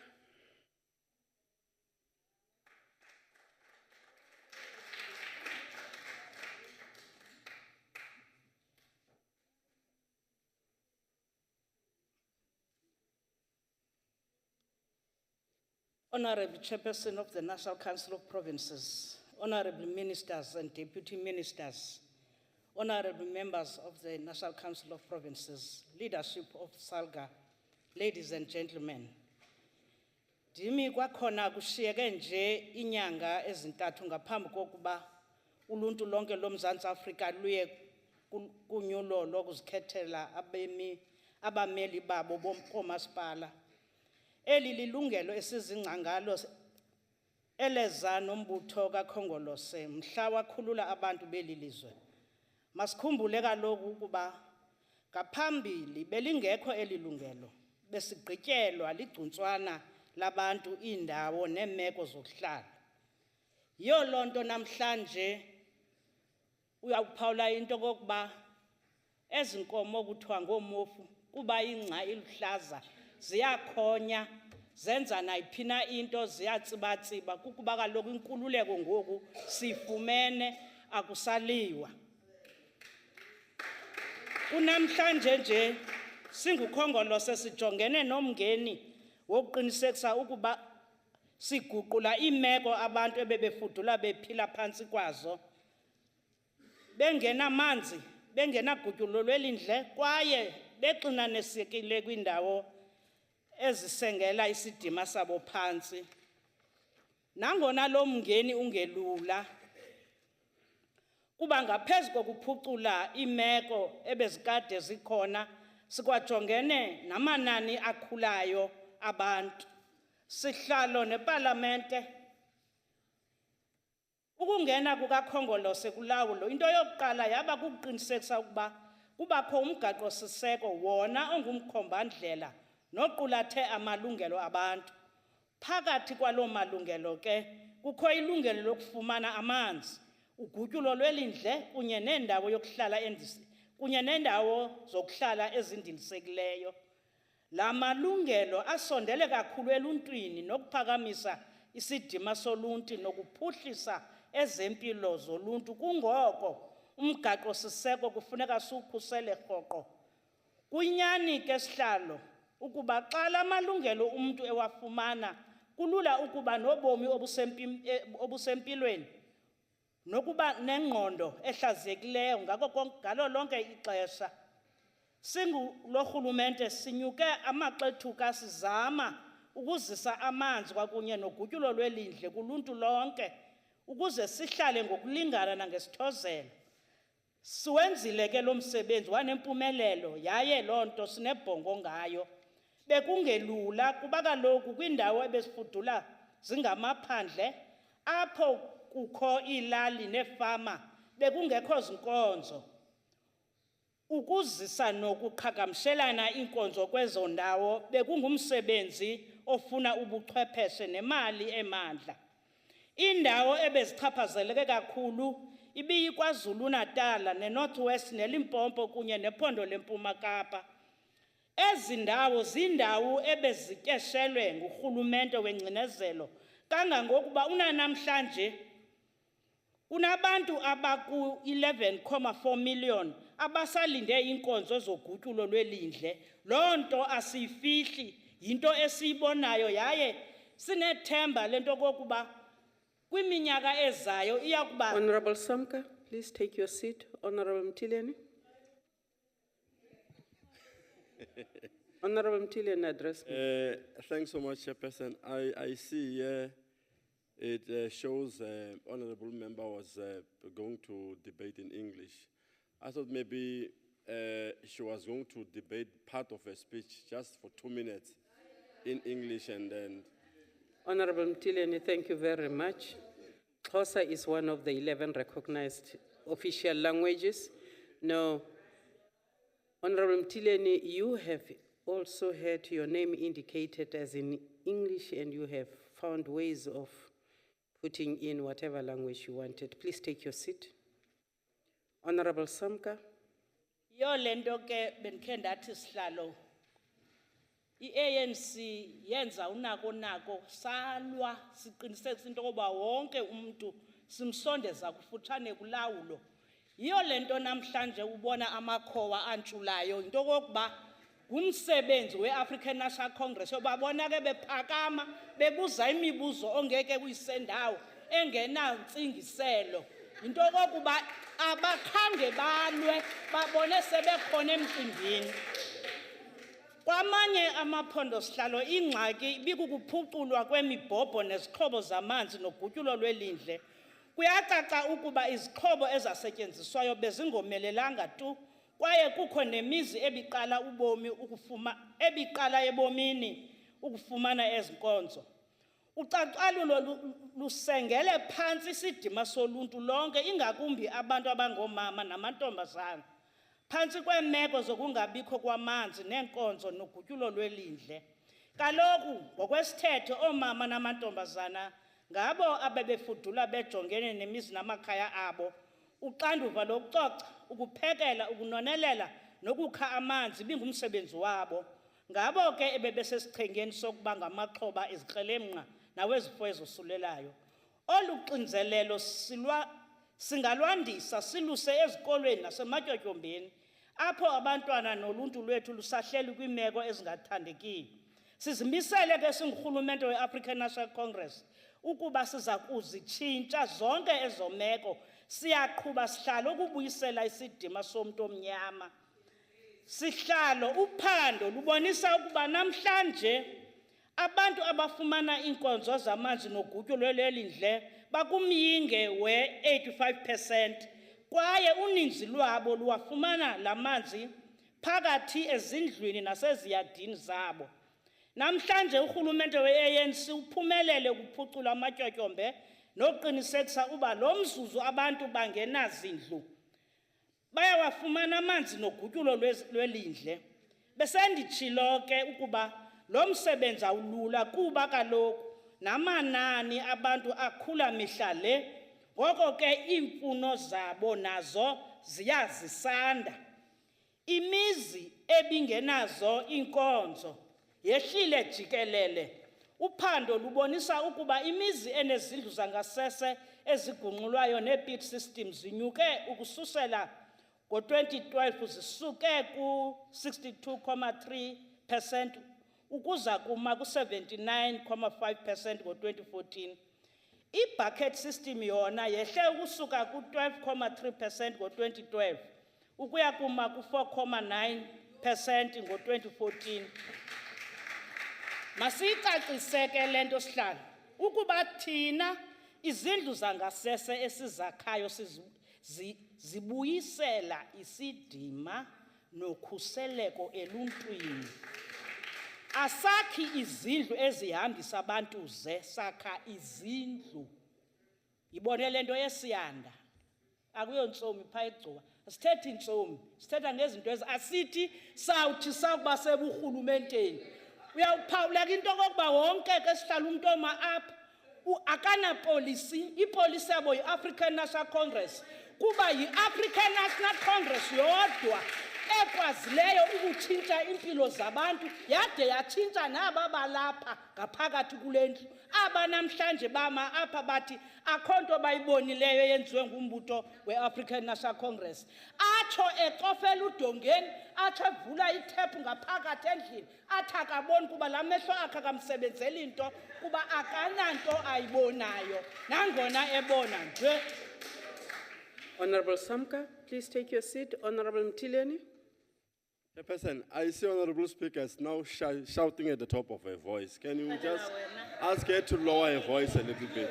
Because we can hardly hear whatever she says. Thank you, sir. Particularly the last 2 minutes. I did not hear anything. Okay. Honorable Samka, please continue. Baxolele bawo kuba bayazi into abayenzayo.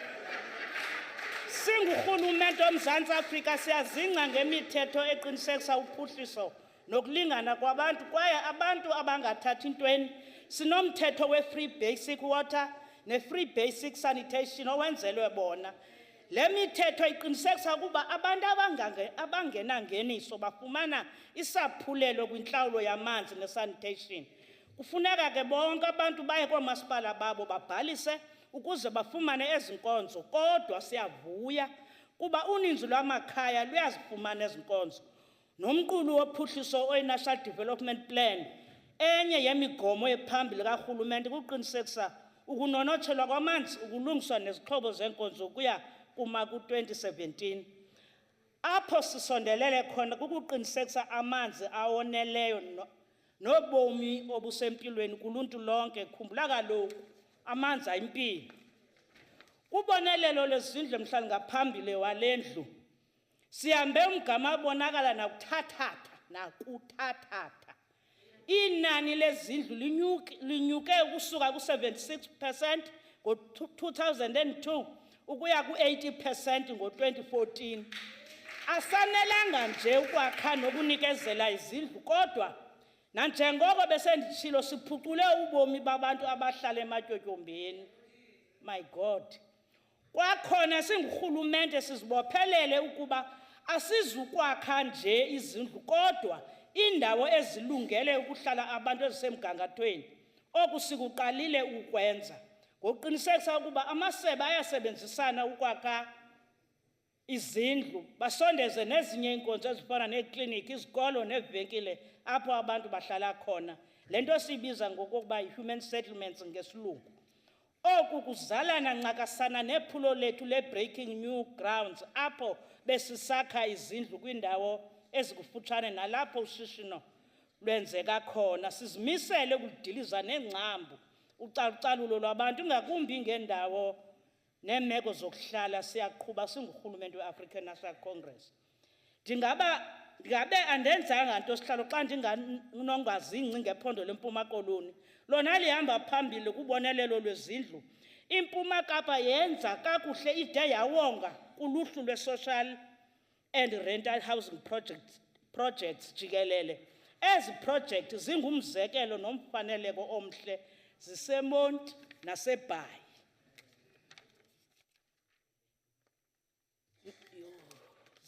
Semonti naseBhayi. Sihlalo neparlamente siyasiva isikhalo sabantu mayelana nobume bezindlu ezingekho mgangathweni kodwa asiyekelanga umxakatho.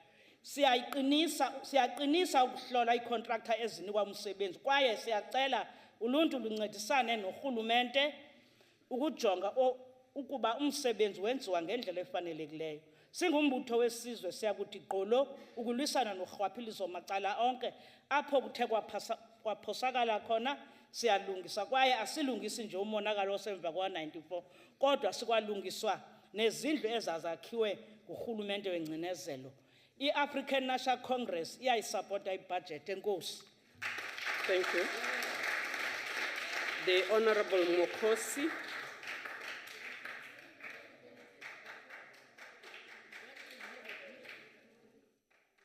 Ke a leboga modulasetulo nka rata go ka mpankanyetsa nako. Ke a leboga. E re ke dumedise Afrika Borwa ka bophara thata yang balwantwa.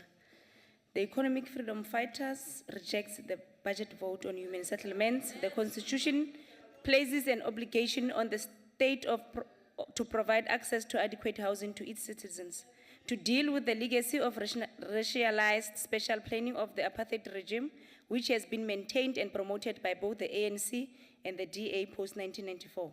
The post-1994 government has maintained the apartheid and white supremacist special planning, with the consequence that the majority, in fact, have become a voting but powerless majority living in squatter camps with no housing and sanitation.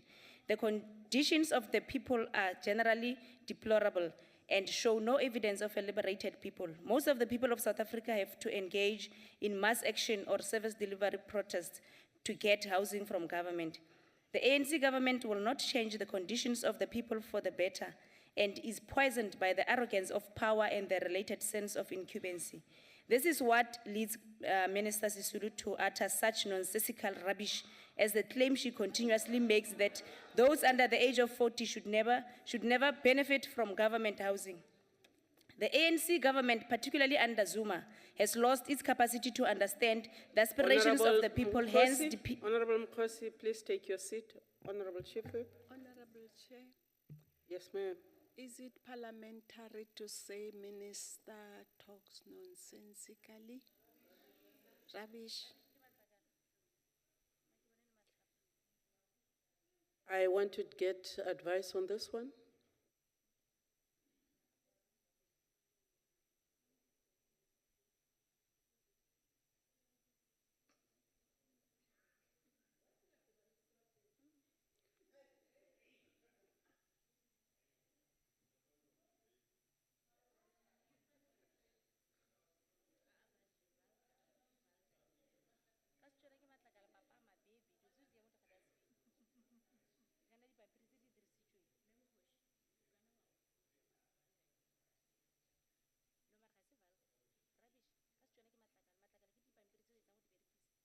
Honorable Mokosi, you are at the podium. Please, I have taken advice on nonsensical rubbish.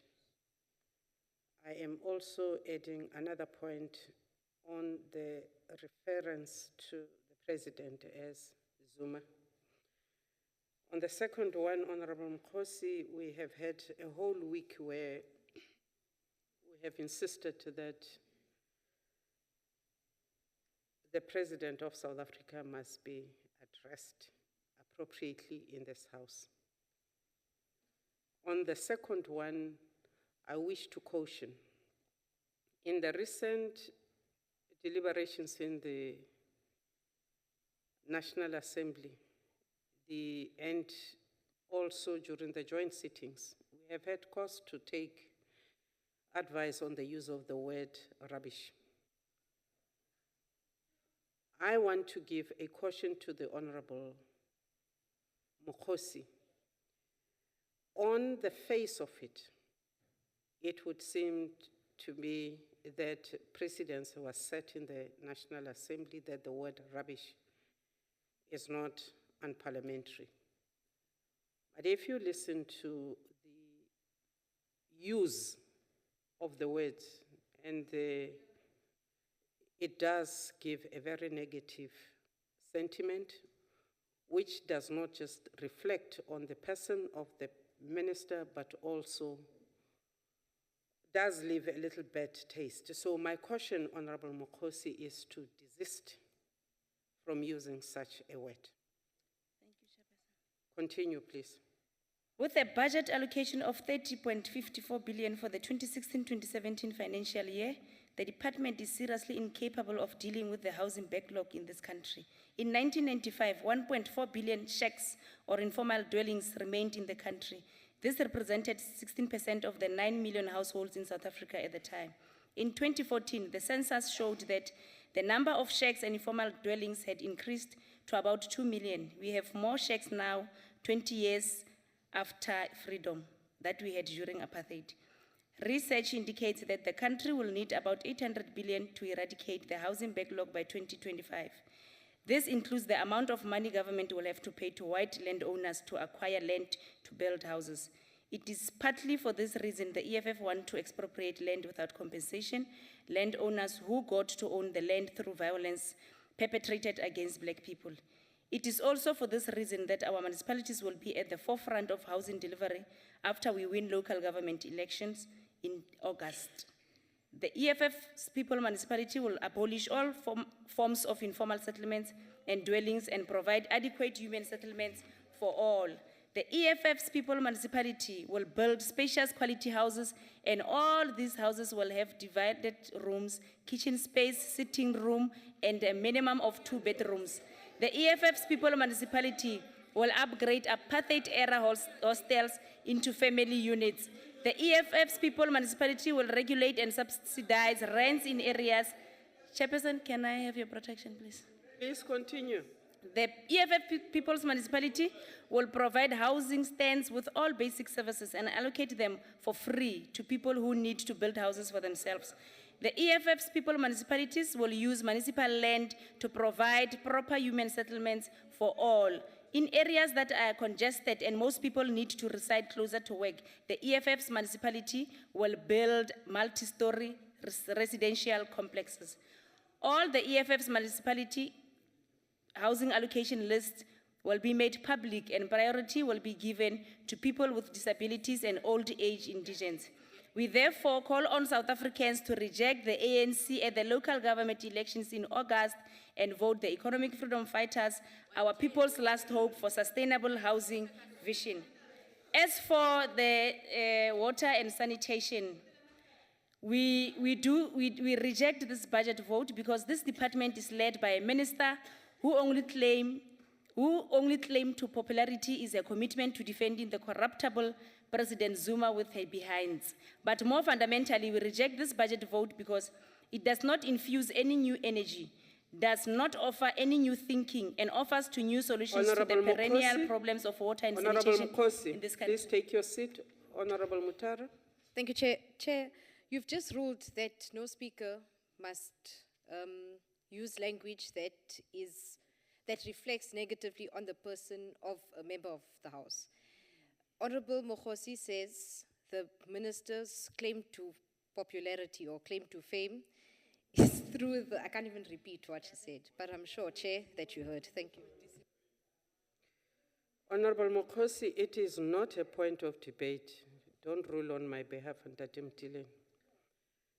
The expression used by the Honorable Minister some time ago was a Sesotho kapa Setswana expression that says "Re tlo thiba ka dibono."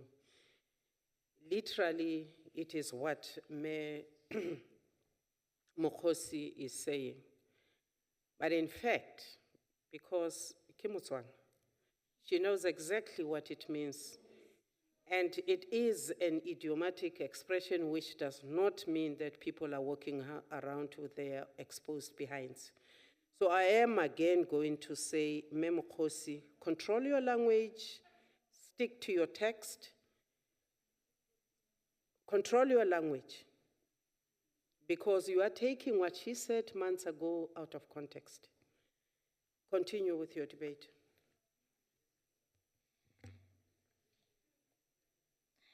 The department continues its urban middle-class bias in its prioritization of water and sanitation services, leaving poor Black rural and peri-urban inhabitants without any hope for ever getting quality water and sanitation services. When it's politically expedient for them to do so, the ANC lashes at the DA for providing our people with porta-pottas and open toilets here in the Western Cape, which is true. But in the Free State, under the Gupta-inspired and pathologically corrupt Premier, Mahashule, the ANC has built thousands of open toilets. So they think it's all right for our people to relieve themselves in the open in ANC-run provinces and municipality.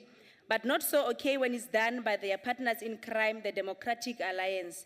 22 years after the attainment of freedom, 95% of the people living in Bizana municipality do not have access. Honorable Mokhosi, ke kopa o nke setulo sa hao. Ntate Mohai, Honorable. Honorable Chair, I wish to rule that the honorable member is using unacceptable language in the House, that he withdraw the words that he used, pathologically corrupt.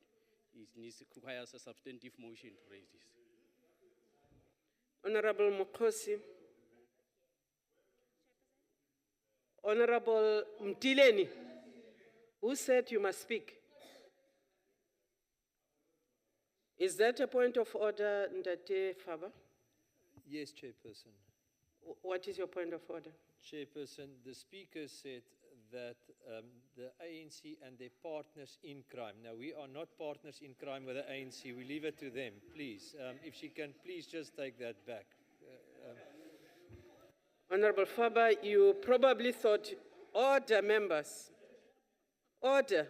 You probably thought you were making my life easy, but if you say you are not in partners in crime with the ANC, please take your seat. It might actually suggest that you are partners in crime alone. So I do not know what point of order you are making. No, don't explain. Don't clarify. Take your seat. Take your seat. Sam. Honorable Mokhosi, I am giving you the last warning. Mind your language. Honorable Mohai did not listen to me, but nonetheless. Honorable Mohai heard you, ma'am. I also heard you. Mind your language. Okay. 22 years after the attainment of freedom, 95% of the people living in Bizana municipality do not have access to clean potable water and are dependent on streams and rivers for their water needs. 22 years after freedom, the people of Grahamstown still do not have a reliable supply of water, with the ANC-run Makana municipality limping from one disaster to another, including the appointment of Pemiako at a cost of almost 3 million to turn around the municipality with no results. 22 years after attainment of freedom, people of Nyanga and Kaelicha have to wait for weeks to have blocked drains switched, their sin being the color of their skin, because the DA wastes no time in dealing with similar problems in Clifton and Constantia. This is the plight of Black people under the ANC and DA-run municipalities. It is for this reason that we urge our people to vote these useless fossils out and usher in a new era of hope and delivery. South Africans must vote for the EFF on 3 August. The EFF municipality will ensure that every household has water directly in their houses through piped water and boreholes, with the aim of ensuring that the household has piped water in their house or home. The EFF's municipality will provide free water to the poor and all indigent recipients of old age grants. Additional to efficient bulk water services, the EFF municipality will use borehole system to supply water to households. The EFF municipality will make sure that each and every household under the municipality has a flushing toilet which will be connected to the municipality sewage system and or to clean, safe and durable septic tanks. The EFF municipality will provide bulk sewage and sanitation needs to all its residents and make sure that there is no human being who is deprived of the dignity to use a decent and clean toilet. We therefore reject the budget vote on water and sanitation. Honorable Samka, o tla mo o tla go bua ka ditlhompho le ditlotlo se wena o sa se direng. Ga o batla dilo tse o go ga gago, ha se ga gago mo ke mo NCOP ke ntlo ya maloko otlhe a parlamente le ma South Africa ka bophara go tlhenaga ka bophara. Eno ga o tla mo o batla go romanticize o go ga gago, ha se ga gago. And morale kana se batla go bolela ka bogolo ba gago, ga se rona re dirileng gore rona re berele kana wena o bolekalo re kgatale gore o na le dijara tse kae mo te ga ntlo e ra lekana. Ke a leboga. Honorable Mukhosi. Order. Order. Honorable Mukhosi. Honorable Samka. Honorable Mukhosi, honorable members. There is this fallacy that Parliament is a very flat structure and all of us are equal. I want to disabuse you. There is respect in Parliament. We respect all members as honorable members. We respect the stratification of Parliament. We have whips. We've got chairpersons. We've got people who are presiding. So we are not all equal in Parliament. It is not true. I would say that all of us coming out of Africa also know that we respect. Not only do we respect age, we respect culture, we respect everything about the other person, about you. You do well, Honorable Mukhosi, to always remember that being an honorable member also means the respect you want accorded to you is the one you accord. And I think that, members, we must deal with these matters because it is getting out of hand. It is getting out of hand.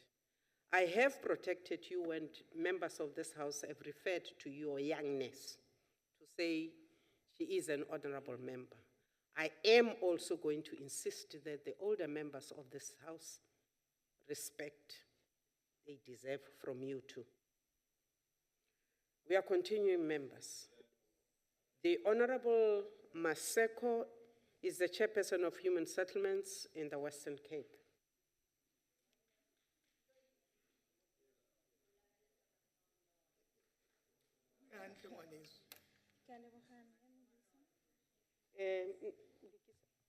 Thank you, Chairperson. And I would like to also thank Minister Sisulu and Minister Mokonyane and all protocols observed. Chairperson, our vision for the communities of Western Cape is to have access to livable, accessible, and safe multi-opportunity settlements. Under the Democratic Alliance government, we are committed to accelerate delivery while promoting social cohesion through the development of integrated and sustainable human settlements in an open society. Our aim is to provide settlements that offer good basic and socio-economic services, offer a range of rental and ownership options that respond to the diverse needs and incomes, improving settlements through joint citizens and government efforts supported by the private sector contributions. As a result of the reduced fiscal envelope over the 2016 MTF period, the Western Cape government's 2016-2017 budget allows for a 0.6% growth in nominal terms. To ensure service delivery, the Western Cape has embarked on various efficiency programs in terms of administrative expenditure, strengthened control to prevent and detect fraud and irregular expenses. In addition, the Western Cape government is in full support of the suggested implementation of a centralized national database for housing beneficiaries as to ensure the elimination of housing duplications. The Western Cape will contribute to the NDP and National Outcome Aid, which was developed to provide strategic focus for the Department of Human Settlements, which include accelerated delivery of shelter opportunities, improving access to basic services, more efficient and utilization, and improved property market. Chairperson, Western Cape government has devised a provincial strategy agenda as a means to achieve its strategic goals. To that effect, 3 strategic priorities to inform the strategic direction of the department have been identified, namely the direct more resources to the upgrading of informal settlements in order to improve living conditions of many people in informal settlements and in backyards who continue to wait for housing. Increase affordable gap housing in order to provide shelter for people who earn too much to qualify for free subsidized houses and too little to qualify for bonds. A partnership strategy with financial institutions, developers, and private sector is being compiled to unlock this market, and the allocation of breaking new grounds, free subsidized houses will be prioritized for the most deserving. As government in the Western Cape, our role is to facilitate opportunities for citizens so that they can take the pathway out of poverty. This is a combination of many inputs from the state, its institutions, to communities, families, and individuals themselves. We recognize that poverty is the primary obstacle to living a full life for many of the people living in the province, and we are doing all we can to address this undeniable situation. This is why 76% of our budget is redistributed to poor communities. The Western Cape government recognizes that informal settlements can be addressed through an inclusive approach in terms of policy, financing, special design, engagement, participation, and consultation with the communities involved. Economic growth in Western Cape has resulted in the influx of job seekers for better lives. Chairperson, our second strategic goal is accelerating the provisions of houses in the gap or affordable market by partnering with the private sector, financial institutions, and we are also innovating from our side to make homes affordable to this income category. One of those innovations is to make government-owned land available. A perfect example of the implementation of these goals are initiatives such as the integrated housing development that was recently launched in Belhar. And we have already committed 1.3 billion to it. This project will provide a further 3,616 residential units to those citizens that fall in the gap market. We have also requested the Department of Public Works to make other land parcels available for the same purpose.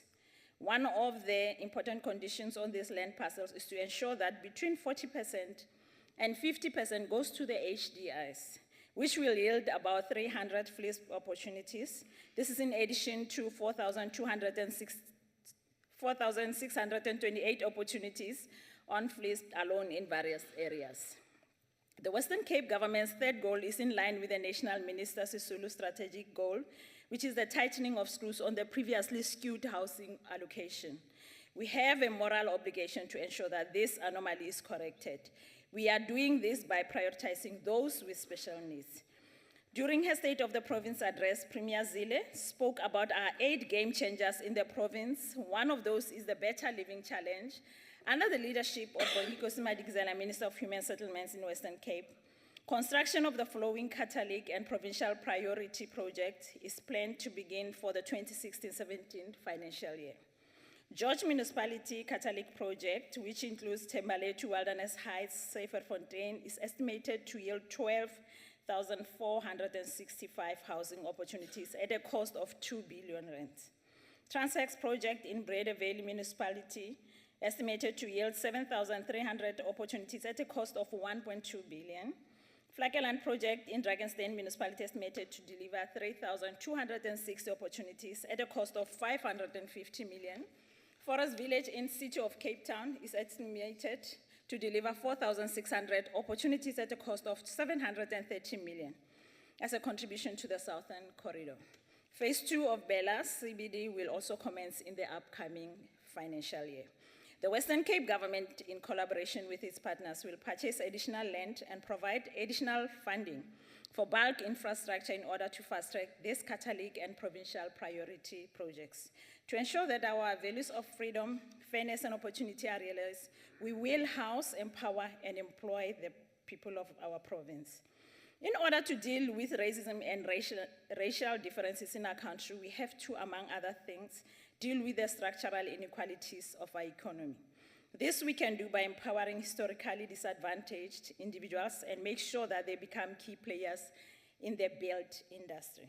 The Western Cape government is doing exactly that. When the DA took over this department in 2009, about 25% of the total value of our budget went to SMMEs and the HDIs. Today, about 46% of our entire department's budget goes to these companies. For the past financial year, the provincial priority projects have created 1,419 work opportunities. We intend to deliver approximately 105,000 housing opportunities over the 2016 MTSF and has already delivered 28,323 housing opportunities. The Western Cape will accelerate its endeavors to reduce the title deed backlog and have already allocated 29.7 million to the title deeds restoration projects to give dignity to the communities of Western Cape. Chairperson, what the Democratic Alliance has achieved since its inauguration to the Western Cape government have been nothing short of groundbreaking. The Western Cape has been at the forefront of human settlements, policies, and implementation in South Africa. Thus, we acknowledge that central to empowering South Africans is ensuring that they are free from deprivations that rob them of their ability to use their opportunities, which requires that there are measures to level the playing field for people who today are still at a disadvantage because of the injustices of the past. One thing that we have to acknowledge is the issue of the land invasion around South Africa. Because the land invasion people presently, they feel that there needs to be prioritized while there's been people that have been waiting. So from both ministers, that is, we have to come up with the innovative plans to can make sure that we attend to that problem and holistically as all provinces see what is it that needs to be done to can stop that land invasion. I thank you. Thank you, ma'am. I shall now call on the Honorable Deputy Minister, Honorable P. Chwete.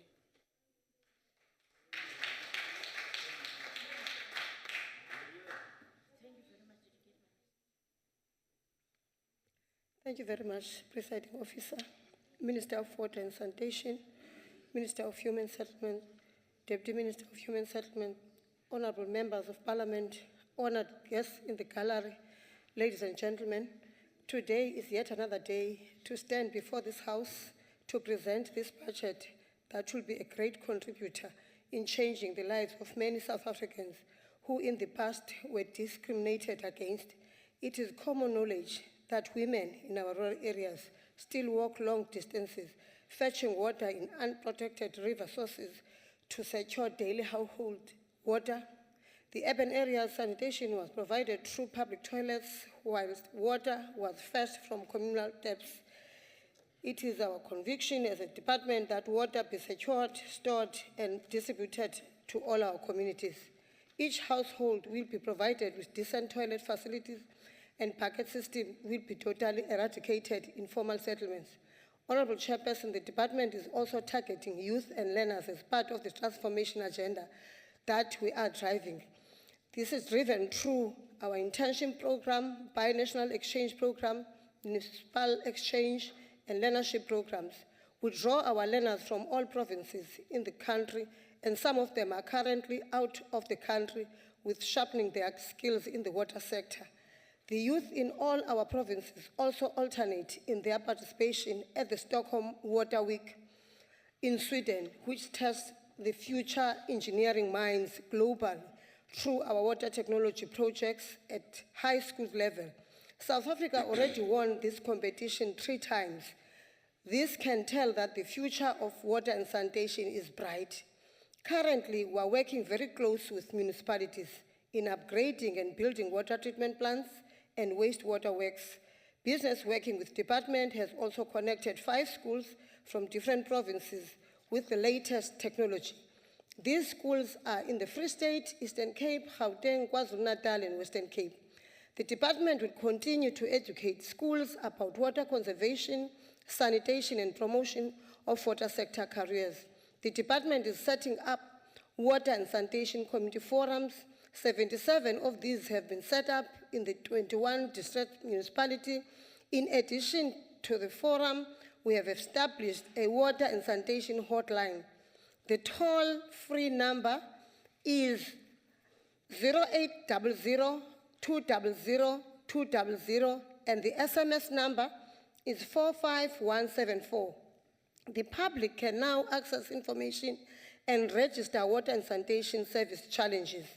The Water on Leaks program that the Select Committee of Water and Sanitation has already alluded to, aimed at eradicating water leaks while creating jobs for the youth, will in this financial year take additional 7,000 trainees into the system.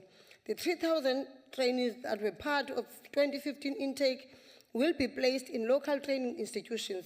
The recent visit to Mpumalanga proved the program to be successful. In mitigating the shortage of water, we have launched campaigns such as Drop a Block product, which is based on the principle of dispensing just enough water to enable the flushing of the toilet instead of using 9 liters of water to flush. The pilot of this technique has further assisted 2,000 households in the Western Cape, Gauteng, and KwaZulu-Natal. The department has introduced Water on Wheels program, where we invested in wheelbarrows fitted with water containers and HIPPO water rollers. These will be distributed in partnership with municipalities in all provinces.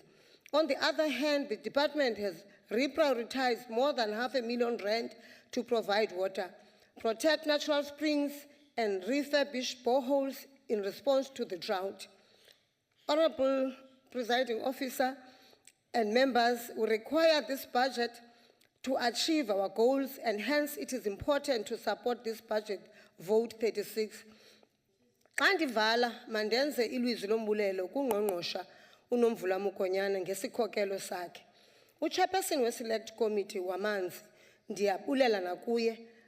Amaqela asincedisileyo kwimbalela, amagosa osomashishini, amaqumrhu asebenza ngamanzi, oomasipala bonke beeprovince zonke esisebenzisana kakuhle, imibutho yasekuhlaleni nokuphathisana namasebe ekuziseni iinkonzo zikamasipala. Ndiyafuna nokubhekisa kancinci kubantu ebebethetha apha, ndibakhumbuze ukuba imbalela ayikontrolwa yi-African National Congress. Uba ngaba besikwazi uyikontrola thina nongqongqosha, besiza kunethisa yonke le mihla imvula, singabinazikhalo zabantu abafuna amanzi. Siyacela ke ngoko siniyazi into yokuba asikwazi uyikontrola i-drought. Okunako esikwenzayo kukuba senze ukuthi abantu base-South Africa bangafili unqano, balale besele amanzi, bakhe amanzi ezitephini. Siyayenza ke loo nto yokuba siqinisekise into yoba kwimilambo eyomileyo namadama angekhoyo amanzi kuwo. Siyabulela kuwo wonke umuntu othe wancedisana nale elisebe lamanzi nogutyulo lwelindle. Enkosi. Thank you very much, Honorable Deputy Minister.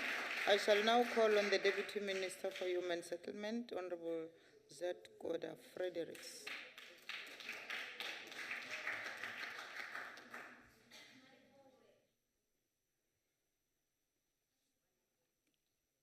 Chairperson, Minister Lindiwe Sisulu, Minister Nomvula Mokonyane, Deputy Minister Pam Chwete, Chairperson of Select Committee on Social Service, Honorable Dlamini, and other chairpersons, MECs, honorable members, and all honored guests, Director Generals of Human Settlements and Water and Sanitations, and all senior officials present.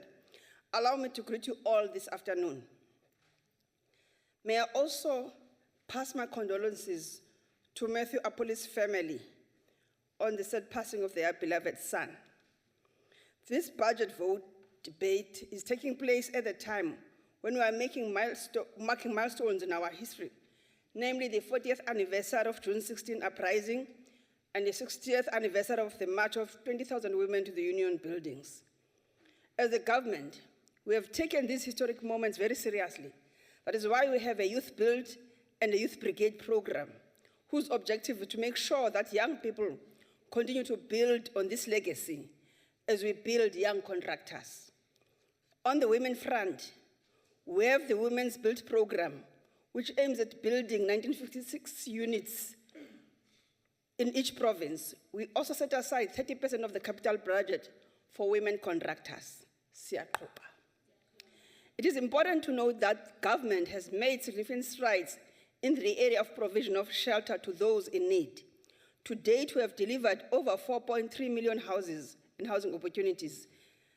But despite this success story, a lot more still needs to be done. Ladies and gentlemen, housing is a moving target. The more we build, the more people need houses.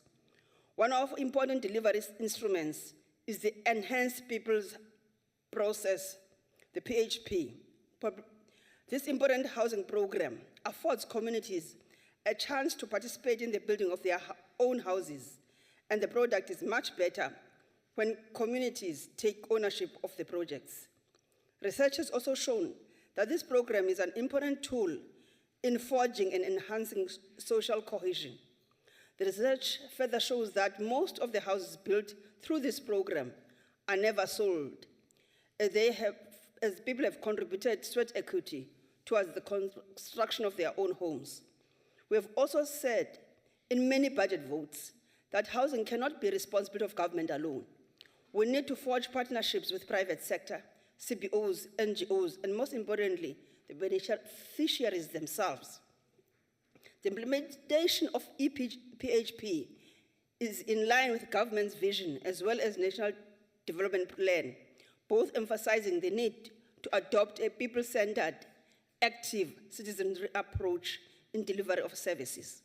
Through the implementation of PHP program, we're able to achieve the following: building cohesive communities that partner with government and other stakeholders.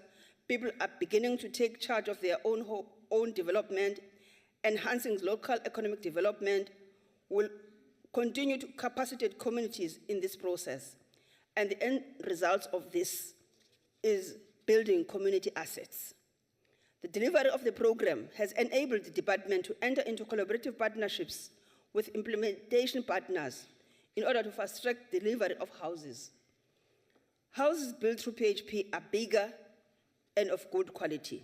Honorable members, please allow me to mention just a few projects of PHP.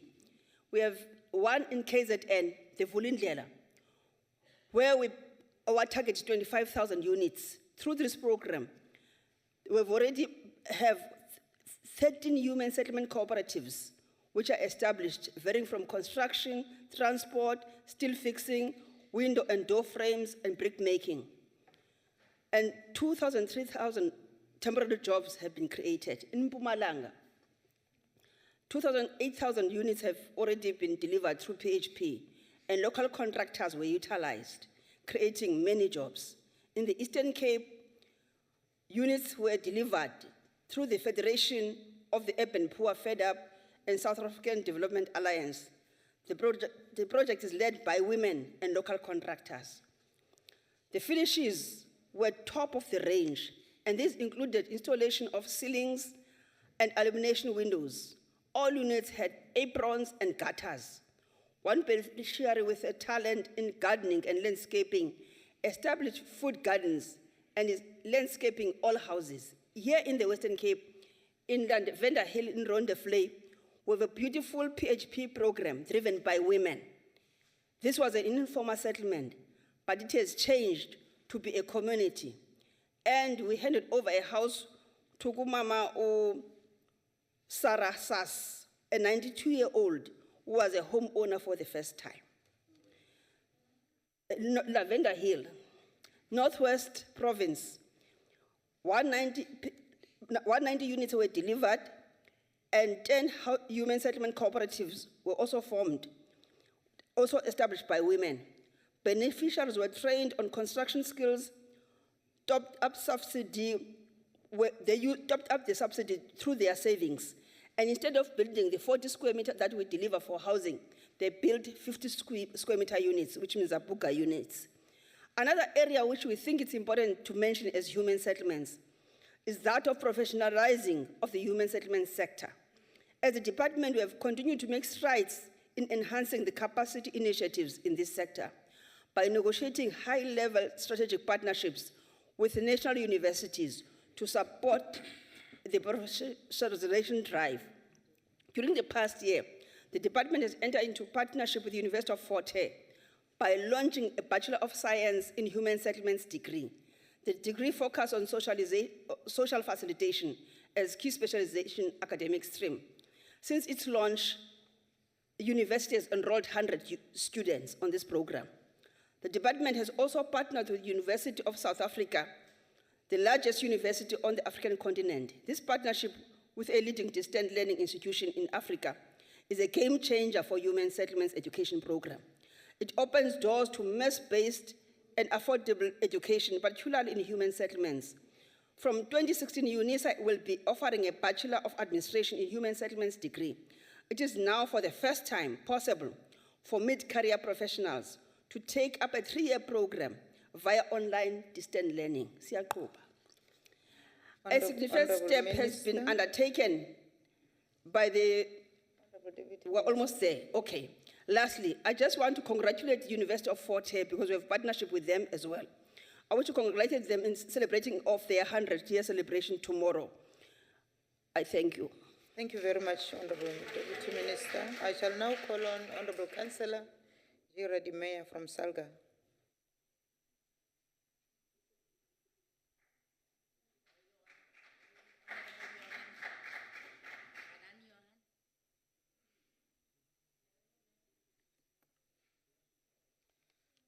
Honourable Chairperson, Deputy Chair, Honourable Ministers, Deputy Ministers, Honourable Chair of the National House of Traditional Leaders, Honourable Chairperson of the Select Committee, ladies and gentlemen.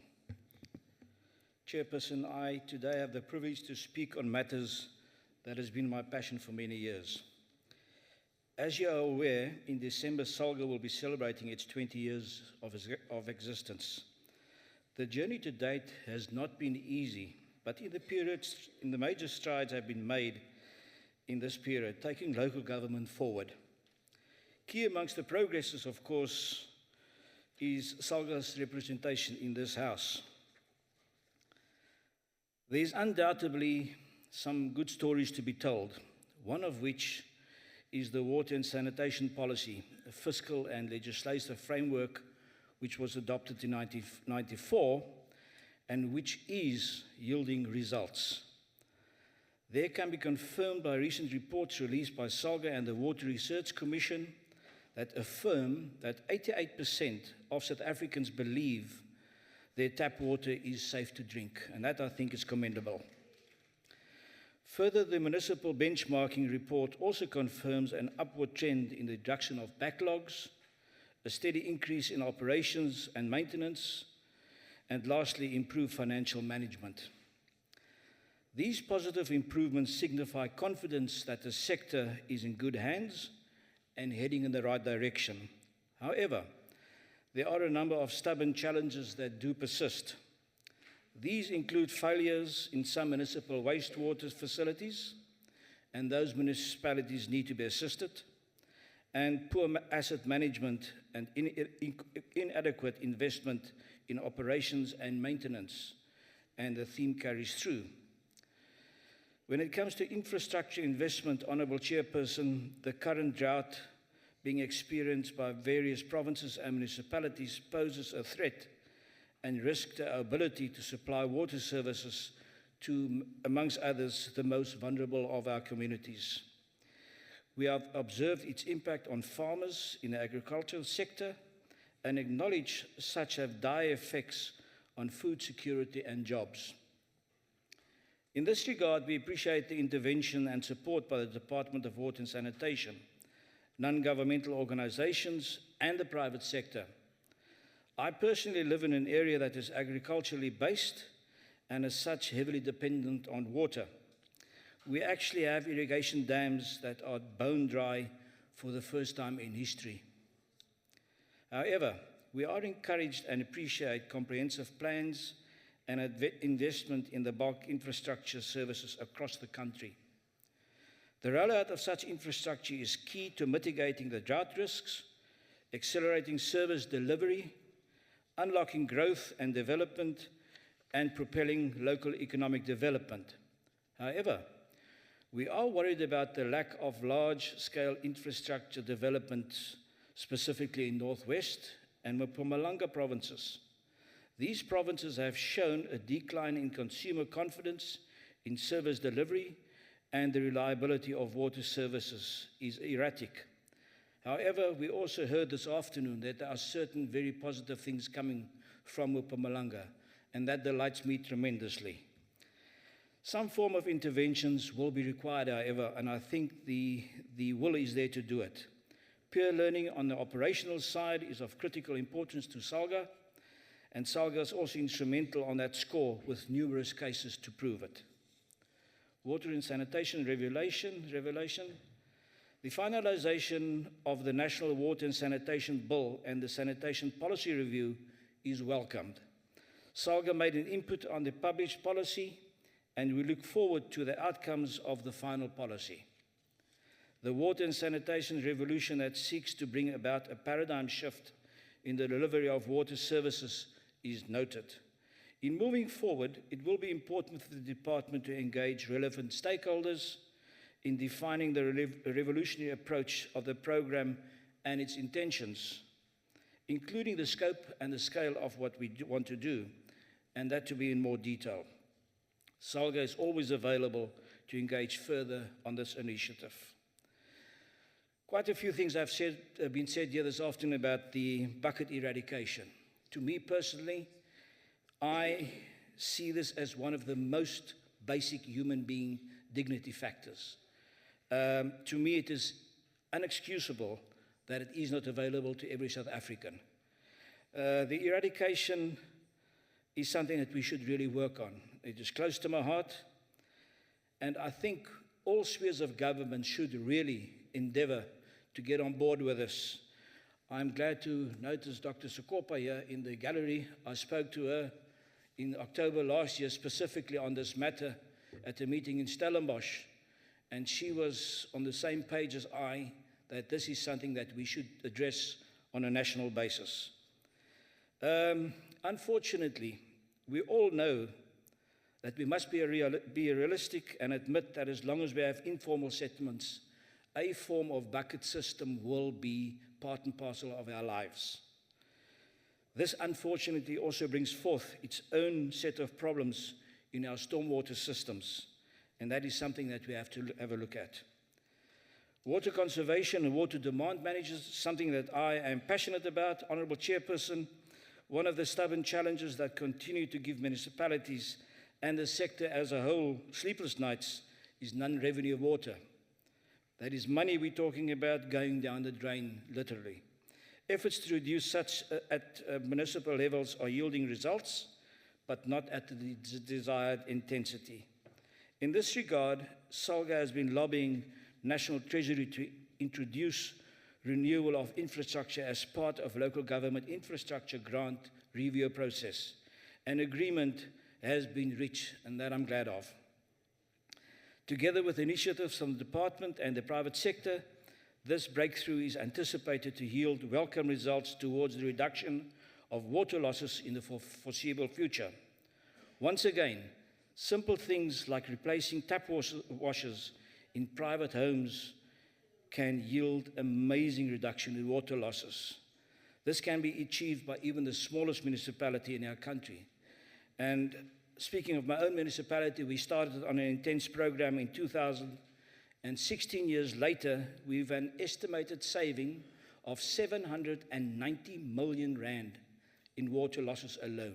That equates to about 50 million a year, and I think this is all we can aspire to. Honourable Chairperson, please allow me to shift my focus to human settlements and highlight just 3 critical issues in this sector. First of all, the eviction and illegal occupation of land and buildings. You will recall that in 2014, the Honourable Minister for Human Settlements used the occasion of a budget speech to signal her intention to look into the issue of derelict and hijacked buildings in our city centres and consider a review of the Prevention of Illegal Evictions from the Unlawful Occupation Land Act, which is generally known as the PI Act. We heartily welcomed this initiative at the time, given that the urgency of the issue for all municipalities. And I'm delighted to hear from the Honourable Minister this afternoon that there are certain successes in Ekurhuleni, for instance, in this specific field. It's really heartening.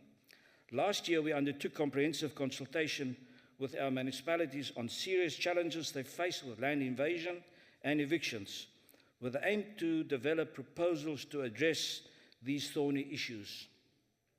We hope this matter will be given urgent attention by the department in 2016, so that we may work together on possible amendments to the PI Act which embrace or not the full complexity of the issues and promote greater cooperative governance and consistency of government action. Then we have the role of local government in the integrated sustainable human settlements environment. Honourable Chairperson, as members of the South African delegation to the meeting leading to the Global UN Habitat 3 conference in Ecuador in October, SALGA has welcomed the opportunity to feed into the critical debate on how we can more effectively plan for sustainable, integrated human settlements in the context of intense urbanization. In these regional and global engagement, it has been encouraging to note the repeated emphasis on the pivotal role of local government. And I don't think we can stress it enough.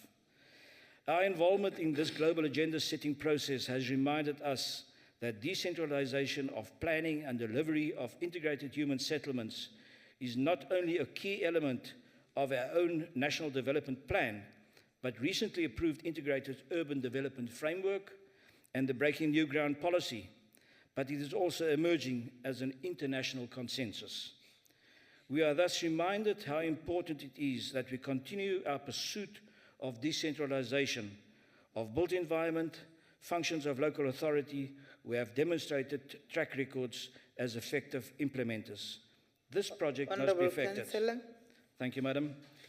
Backyard rental, Madam, in the budget speech it was mentioned that people living in informal settlements has declined in recent years, and this is something that we should all work on.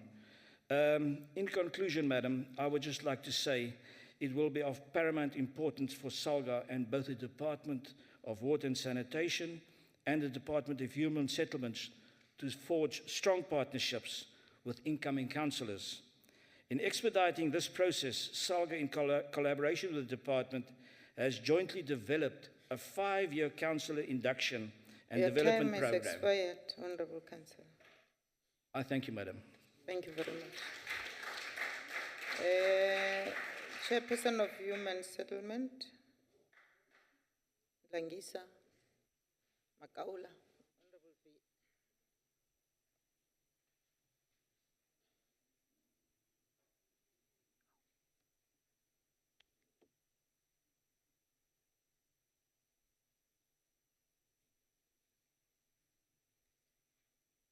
Honourable House Chair, Honourable Ministers, Deputy Ministers and MECs, Honourable Members of the NCOP, MPs and MPLs, ladies and gentlemen, I stand here on behalf of the Eastern Cape. In 1994, Joe Slovo held the vision of every poor South African having security, comfort and shelter. In 2008, Minister Lindwe Sisulu converted the vision into a policy framework called Breaking New Ground. This policy converted the construction of houses into a conscious plan to create integrated, sustainable communities. With over 3 million houses built since democracy, the country's landscape shows evidence of a government that is delivering and continues to restore the dignity of the poor through title and community enhancement programs. No one can dispute that, Honourable House Chair. We have learned lessons from the methods used to construct the and the ANC supports the minister in her bid to spend resources on reducing the backlog rather than fixing the wrong.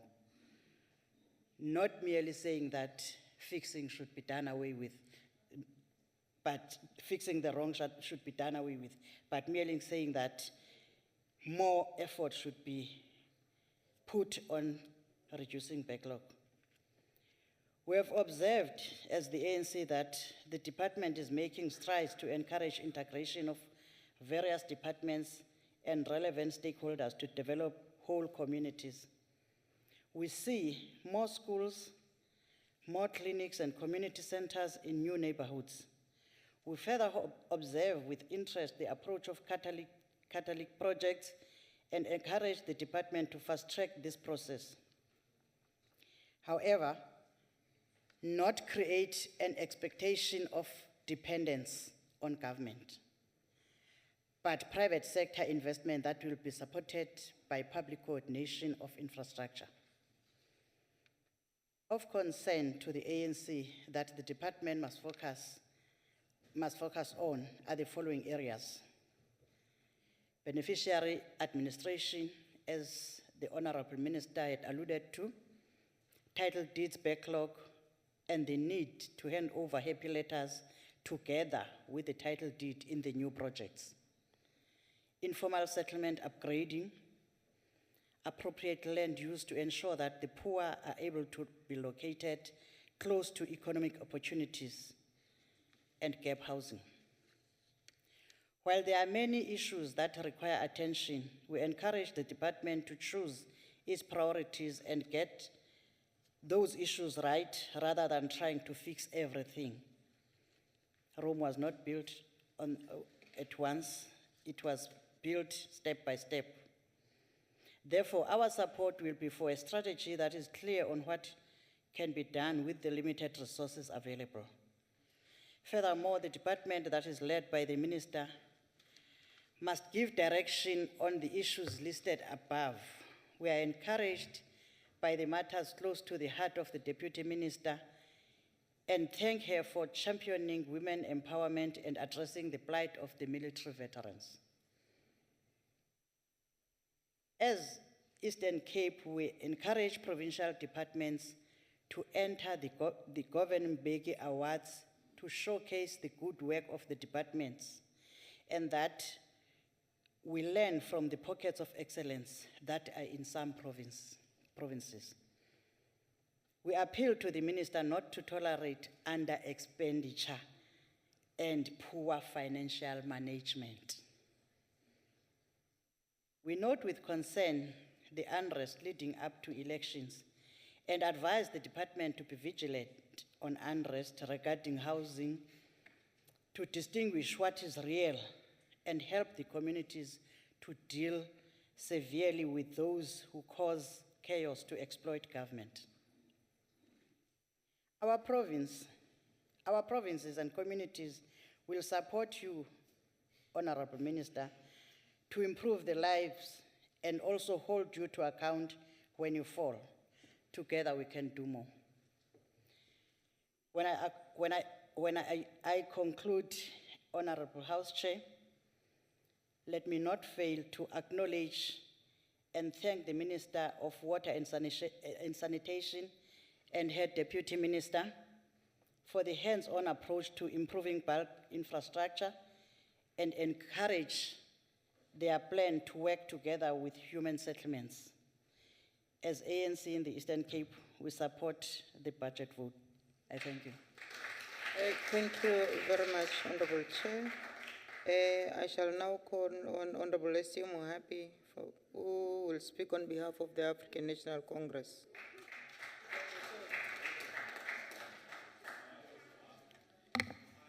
Thank you, House Chair. Honorable Mohapi, Thanks, my apology. Yes, it's the same. I'm an African. Thanks, Honorable House Chair. Recognizing Minister Sisulu and Minister Mukonyane, Deputy Ministers, and fellow honorable members. The United Nations Education, Scientific and Cultural Organization regards the non-discriminatory access to water and sanitation as a prerequisite for the realization of several and other human rights, including the rights to life, dignity, health, food, and adequate standard of living and education. This is complemented by World Health Organization's burden of disease analysis, which suggests, and I quote, lack of access to safe water, sanitation, and hygiene is the third most significant risk factor for poor health in developing countries. And indeed, Chairperson, we have come far as a country in the provision of decent housing, water, and sanitation to our people. Honorable members, when it became apparent that the People's Movement, the ANC, was to assume governance of the country, we made a proper assessment of the work at hand and concurrently prepared ourselves. We acknowledge in our 1992 Ready to Govern document that the past minority governments and apartheid regime have pursued political and social engineering that excluded the majority of our people from access to basic services, including water and sanitation, housing, electricity, tarred roads, and recreational facilities.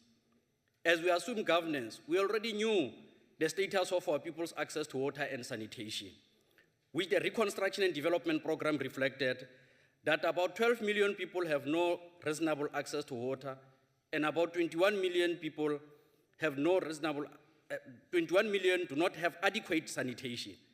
Access to water and sanitation by then was just for about 50% of the population.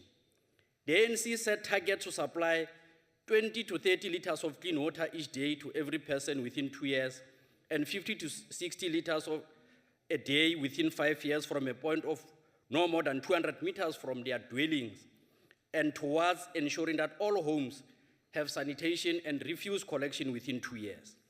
Chairperson, today I can proudly attest that our country is one of the few countries in the world that enshrines the basic right to sufficient water in its constitution, stating that everyone has a right to have access to sufficient food and water, as Minister Mokonyane earlier stated. In 2012, we adopted the country's infrastructure development plan, with SIP 18 focused on water and sanitation.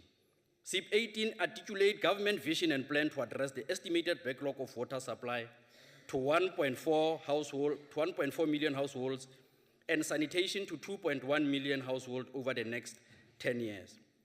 We do this mindful of the existing infrastructure that was meant to serve less than half of the population at a huge cost. In 2012 already, close to 90% of our population had access to water and sanitation, and these figures the Minister of Water and Sanitation reflected keeps on improving year by year as we continue to work hard in restoring our people's dignity. As we make strides in this front, our victories are obscured by emergence of more settlement and the increase in the population which require rollout of water and sanitation infrastructure.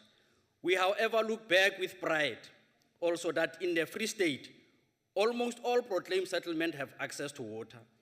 We do this cognizant of immense infrastructure backlog in areas like the Eastern Free State, Malutia Phofu, Nkwakwa in particular, and other parts of the province which are under attention.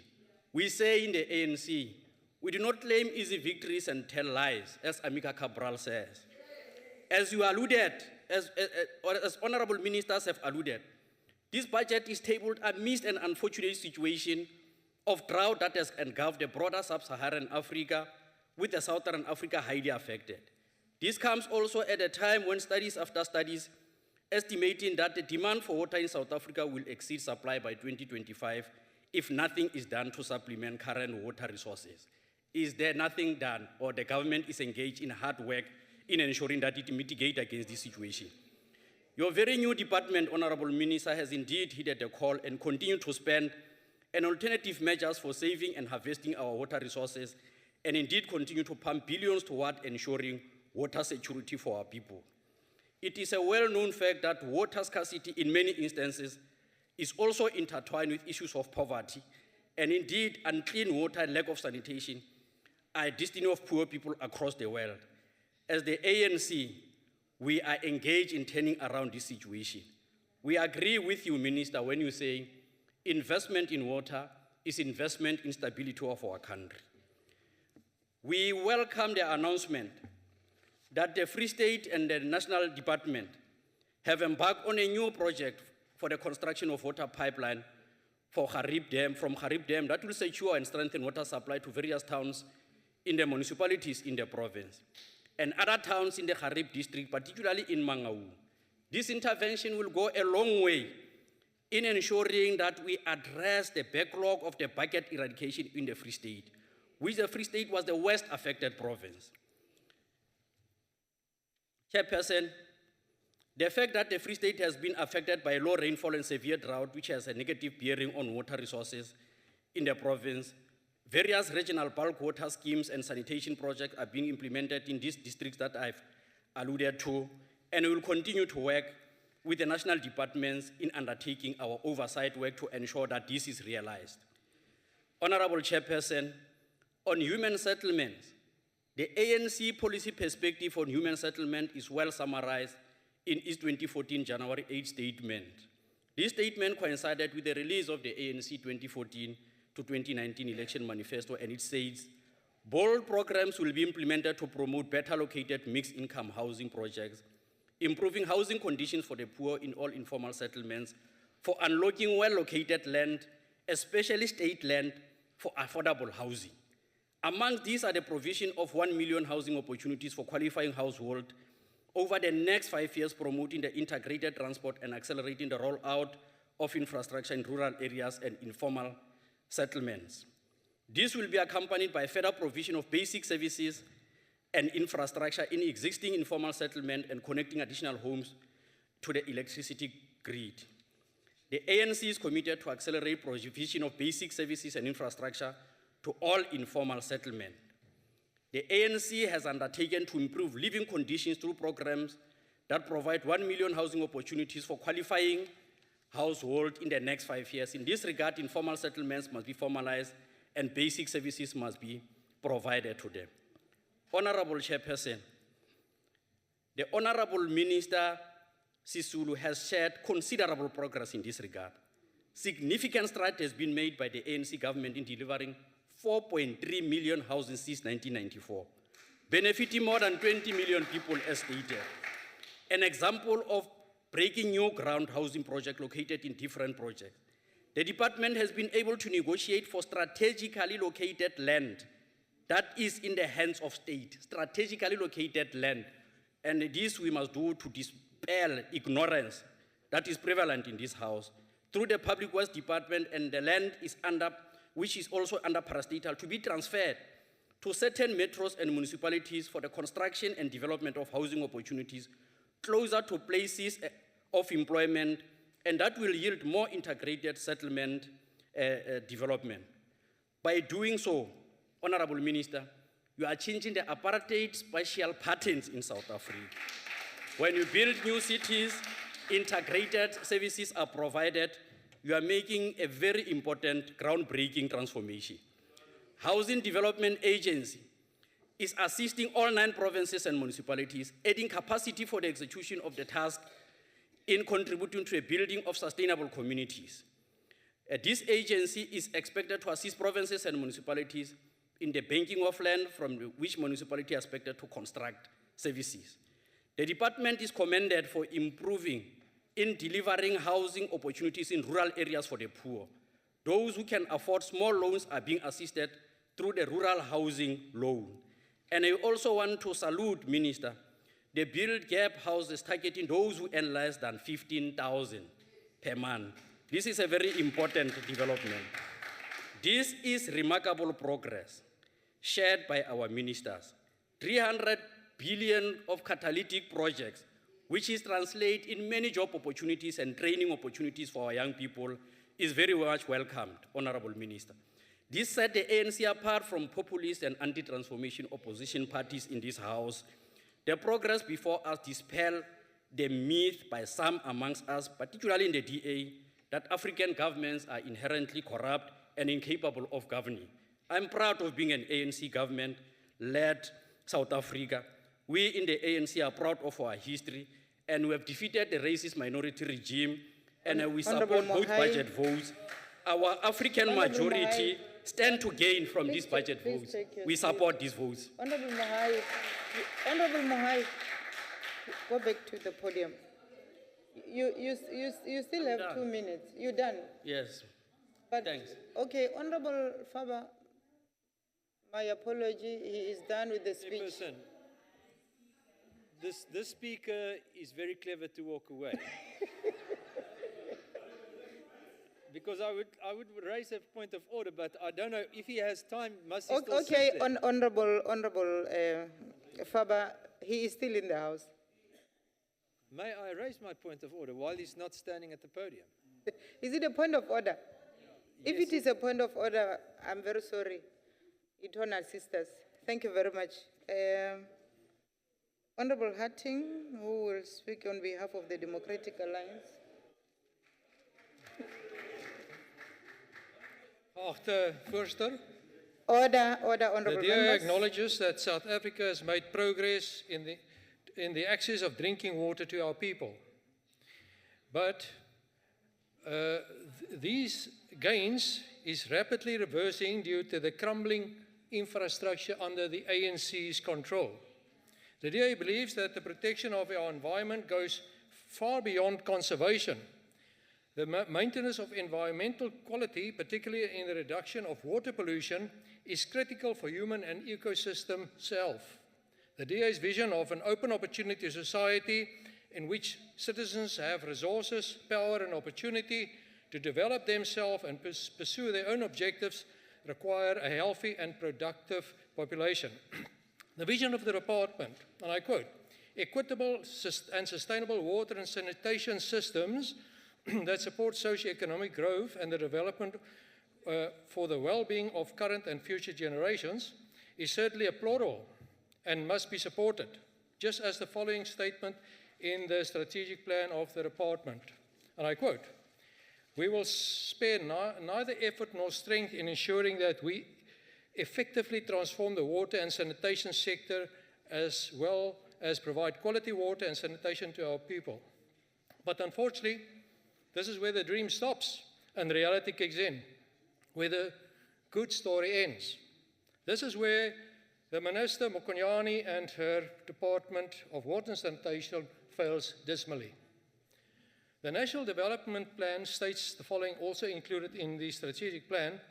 Investment spending in South Africa fell from an average of almost 30% of GDP in the early 1980s to about 16% of GDP by the early 2000s. Public infrastructure spending is also at low levels by historical standards. In effect, South Africa has missed a generation of capital investment in roads, rail, ports, electricity, water, sanitation, etc. To grow faster in a more inclusive manner, the country needs a higher level of capital spending.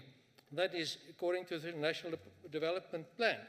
Now, what was the department's response to this challenge? The department was labeled by the National Treasury's third quarter expenditure report for 2014-15 as the worst performing of all national government departments in terms of spending of its share of the national budget. According to the report, the department has only spent 48.5% of its allocated expenditure for transfers and subsidies, a 10% decline on last year's expenditure for the same period. And then the minister comes here and she asks for more money for administration. The reality is the minister wants more money for salaries and personnel and administration while the delivery is down, infrastructure is down. More and more money to do less and less, to deliver less and less, all the time. And the same department underspent more than 2 billion during the 2014-15 financial year, of which a request to roll over was rejected by Treasury. I think this request was perhaps not submitted during that weekend of madness in December 2015. Otherwise, it might have been approved.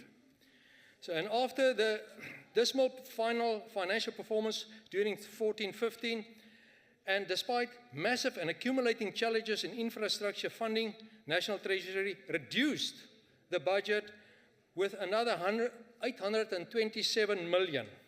It's a disgrace. Also indicating that the Treasury has lost confidence in the leadership and the capacity of this department.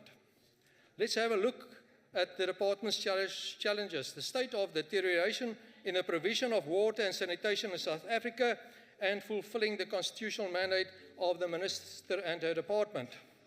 84% of sewer plants are in critical risk, high risk or medium risk. This results in millions of liters of untreated or inadequately treated sewer being illegally discharged into rivers and streams every day. 82% of South Africa's rivers are considered threatened by pollution. And then the minister spends hundreds and thousands of rands on advertisements in green in our papers like this, misleading the public. This advert should have been in red, warning, alert to all citizens, stay away from our contaminated rivers. It should have been in red. This is another disgrace. 627 towns and 47 dams ran out of water. In addition, the department failed to collect almost 3 billion owned by municipalities and water boards. This 3 billion is critical income on which the department relies to make its budget work and balance during this financial year. It's not going to be there. This money will not come in. Now, what did the minister then do with this reality, with last year's failure, massive failure? Well, she true to her record, she removed every reference in the presentation to the Select Committee of the NCOP from the presentation that she presented to the Portfolio Committee, so that we as the NCOP may not see what she has done.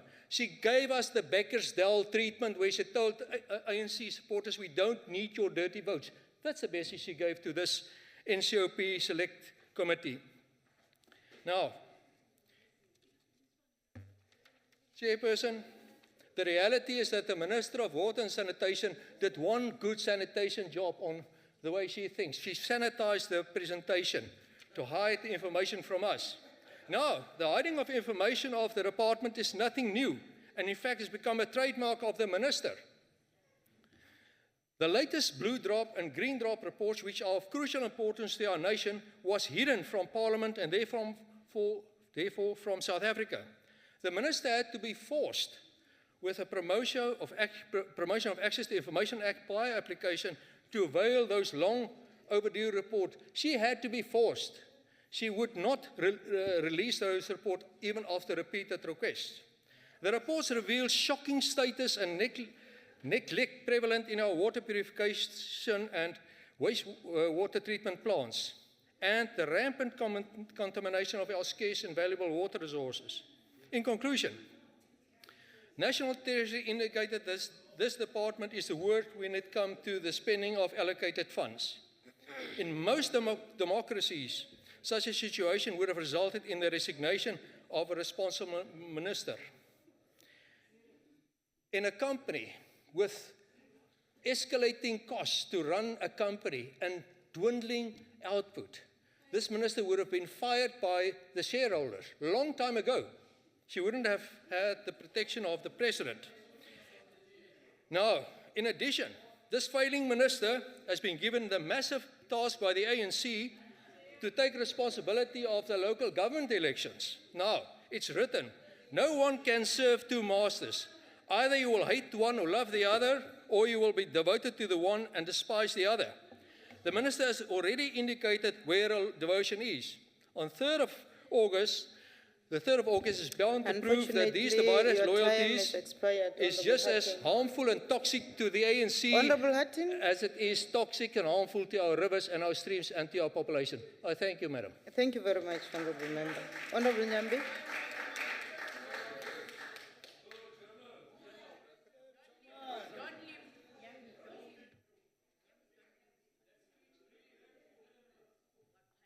Thank you, House Chairperson, Honourable Ministers, Honourable Deputy Ministers, Honourable Permanent and Special Delegates. Let me be upfront to indicate that as an African National Congress, we support budget 36 and 38. Not because ANC ministers are presenting, because it's responding to Chapter 2, Section 10 of our Constitution, let me quote what it says. Everyone has inherent dignity and a right to have their dignity respected and protected. And beyond that, it's, the two budgets are responding to the ANC 53rd resolution and the manifesto. You will be mistaken, honorable ministers, that here we're discussing a budget about a minister. We're discussing the budget of human settlement and water and sanitation, not a minister. An honorable advice. As a former soccer player, play the ball, not the person. An old man once taught me that it's better sometimes to close your mouth and be thought a fool than to open it and leave no doubt. I hope you understand the real essence of it. The development of sustainable integrated human settlement, the provision of water and sanitation are some of our commitments as the government of the African National Congress to the people of South Africa. They are part of the national effort to improve the quality of life of all citizens, which is inspired by the Constitution. Given the history of the deprivation of the majority of South Africans, Honorable Hatting, we are proud to have spent the first decades of democracy intervening by providing decent shelter and basic services for the majority of the people who never had access to these. Guided by the Constitution, which is the supreme law of the land, we sought to promote equality and to restore the dignity of our people. We committed the democratic state to taking reasonable legislative and other measures within its available resources to achieve the realization of socio-economic rights, which include access to a house and water. To us, the realization of these rights signifies an important step in the advancement of the democratic gains of our people. As we approach the next government elections, at the same time celebrating 20 years of our Constitution, we are proud to observe that the ANC government has increased access to basic sanitation services to almost 80%. At this rate, our success in increasing access to these services across all provinces is testament that many more people live dignified life. We have also made great strides in providing shelter to millions of our people, giving a home to about 12.5 million South Africans. Further, we have increased the capacity of existing dams, building new dams, and improving water treatment infrastructure as alluded by the Honorable Minister. These achievements have been made against serious challenges confronting government. These include the reality of water scarcity, the geographic spread of communities and rural communities, and the densification of our cities. These challenges require careful policy options and innovative ways to provide these services. Our policies and legislation endorse a more integrated approach to urban and rural development by combining both urban and rural areas in local municipalities. These places increase pressure on the Departments of Human Settlement and Water and Sanitation to strategically consider issues in an integrated manner. The integration principles call for both integration of functions and integration of the different classes of society. It is thus increasingly necessary to have strategic cooperative dialogue between spheres of government and other sector departments on human settlement planning and delivery. Such a dialogue is necessary to achieve a seamless delivery of services to the communities we serve. In this regard, improving intergovernmental relations remain a crucial cross-cutting challenge in managing and building integrated settlement with basic services such as water and sanitation. Whilst a clear intergovernmental relations framework is in place, at an implementation level, there is insufficient appreciation for the importance and responsibilities of different spheres and sector departments. Hence the need to revisit the question of powers and function to ensure that the sphere expected to execute policies and programs has the appropriate capacity to deliver, and for government overall to achieve a coherent response aimed at fast-tracking service delivery. Honorable House Chairperson, this suggests that the issues of monitoring and providing remedial support to various institutions in the process of delivery have to be improved and intensified. It is therefore critical to reflect on our complex intergovernmental system that drives the machinery of government to deliver services to communities, support the requirement and oversight role of legislatures. For instance, it is worth noting that the National Development Plan makes the following observation, open quote. Parliament needs to provide a forum for rigorous debate and champion the concern of citizens. It needs to scrutinize legislation. And in case of the National Council of Provinces, this includes paying particular attention to how legislation will impact upon the provinces, close quote. Further, it states that the oversight role of provincial legislatures in areas of local government service delivery may also need to be clarified. Honorable House Chairperson, this reflection is necessary for us if we are to always champion the concern of the people in fulfillment of the aspiration articulated in the Constitution. Hence, the Fifth Parliament has committed itself to becoming an activist and responsive people's parliament that improves the quality of life of South Africans, which ensure enduring equality in our society. It is a vibrant people's assembly that intervenes and transforms society, addresses the developmental challenges of the people. House Chairperson, I'll be failing if I don't assist honorable members to understand that what we do here when we're dealing with budget votes of department is not starting here. It starts when departments are presenting. And if you don't attend the presentation by departments, you'll come here and make mockery of what we're trying to do. Let me assist you. I'm not going to degenerate because may his soul rest in peace. Tata Sisulu, the father to the Minister of Human Settlement, once taught us in ANC when he was still SG way back that, open quote, show respect even to people who don't deserve it. Note not as a reflection of their character, but as a reflection of yours. Close quote. I want to address this issue of respect in a proper context.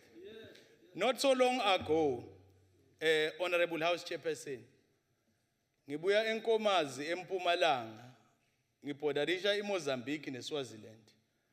Ngihambe ngayawuya kulomunye umngcwabo. Ngathi uma ngifike emngcwabeni ngihleli phasi eholeni kugcwele. Kwafika umuntu lomdzala. Wathi uma fika lo muntu lomdzala, ngaphakama, ngamniketa lesitulo ebengihleli kuso wahlala. Ithi uma ichubeka inkonzo, bangicela njengelunga leParliament ukuthi bekufuna ngiyokhuluma kuprogram. Uthi uma uphela umngcwabo, lo muntu lomdzala wangifuna weta kimi. Wathi jala, kanzi ubambe nje ulunga leParliament mara uphakamele mina ngimdzala ngahlala. Ngifisa kubona babu wakho namakwakho.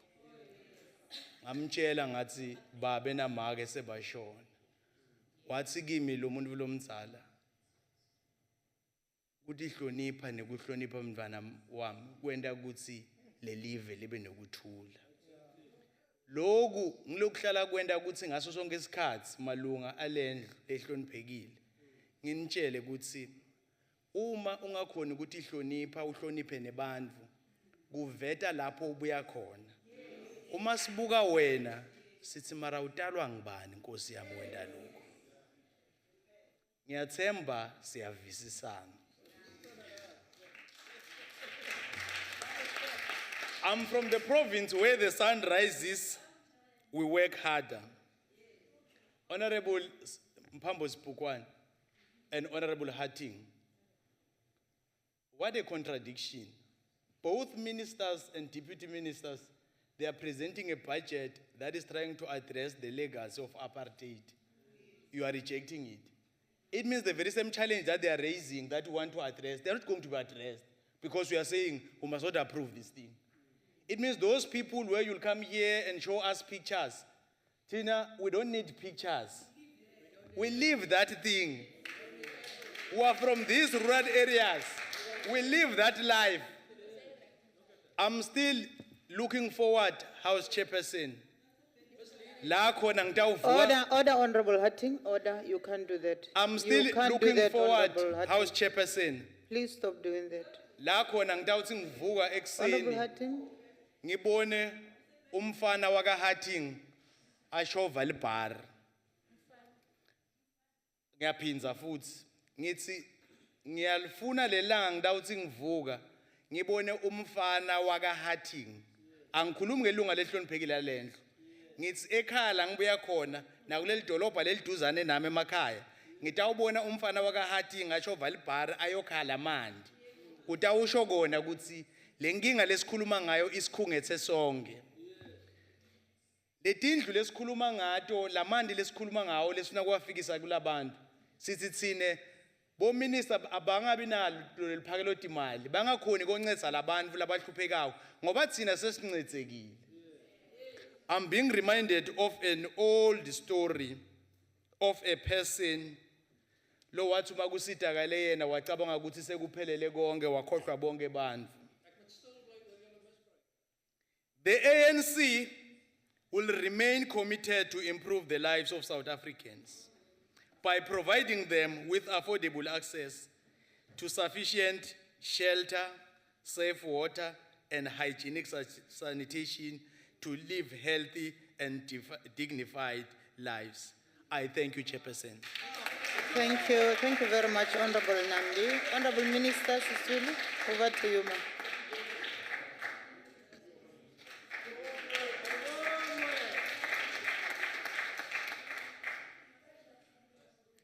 Thank you very much, Honorable Chair. Order. Sorry, my apology, Honorable Minister. The Honorable Member is on his feet. Honorable Chair, I just want to offer that I will protect the member. She doesn't have to ask for it this time. I will protect her. Continue, Honorable Minister.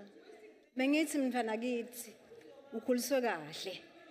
Ngathi batali bakho la bekhona ngabe bakubona ukuthi uyi-image yako konke lobakufunako la eSouth Africa ngiyabonga. I'd like to thank the chairperson for the support that she has given and indeed the guidance that she has given to us, having studied our work over a period of time. And I'd like to say to her that we are very worried, as she is, about the allocation of beneficiary lists and houses that are illegally occupied.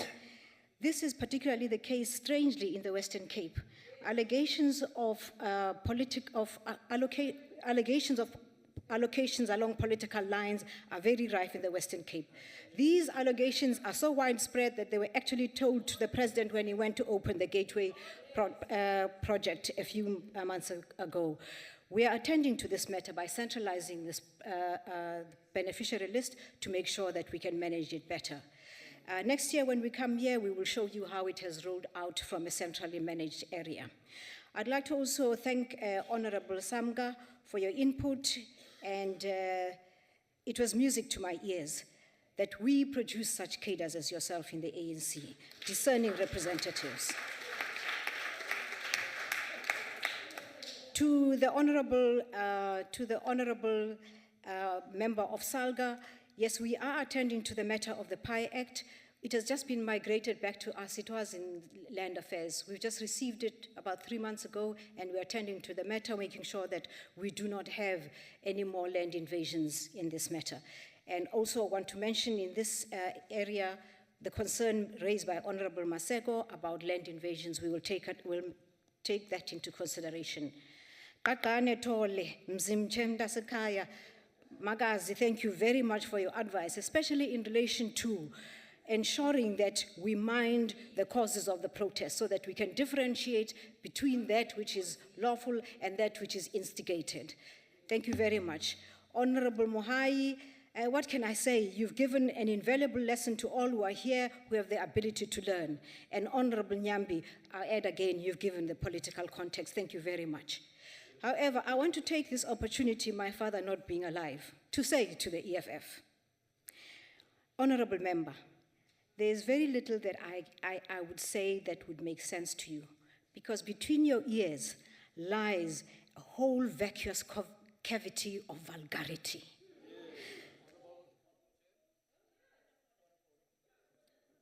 Honorable Minister, please take your seat. Take your seat, ma. Can I recognize Honorable Hatim first? Honorable Mokhosi, take your seat. I'll give you a chance. Yes, after Hatim. Honorable Hatim? Honorable House Chair, this vulgarity we haven't heard in a long time from this podium. I request, that's a blatant insult to a member, honorable member of this House. I request that the member unreservedly withdraw the insult dealt out to a member of this House. Honorable Minister, please take your seat. Honorable Mokhosi.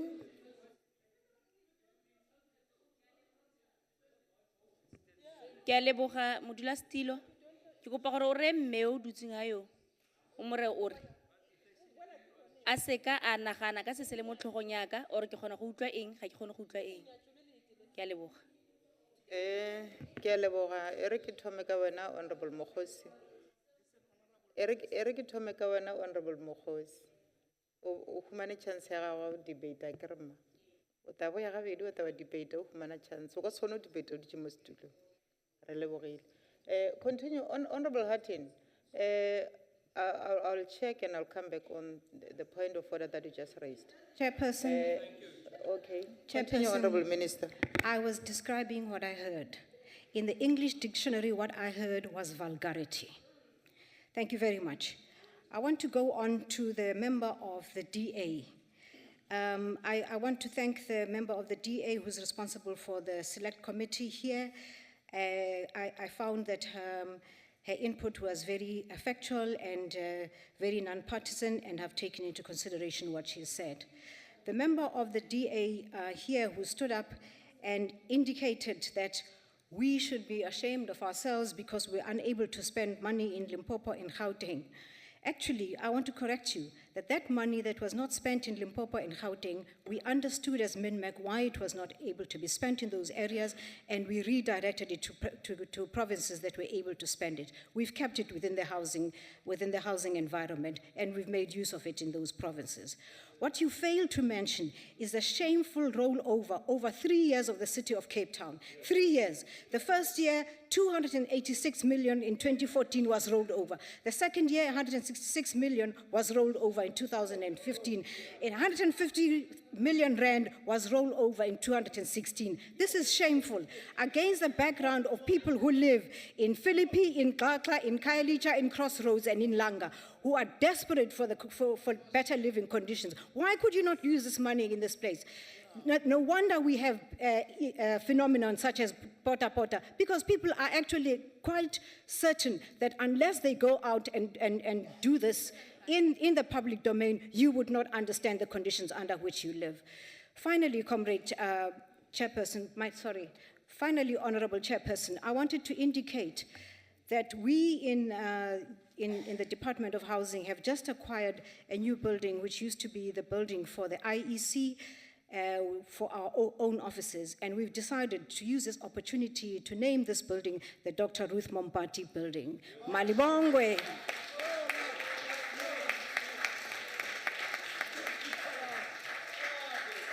Thank you very much, Honorable Minister.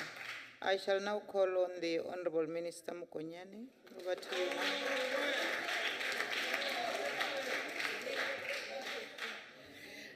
ma'am. Thank you very much, House Chair.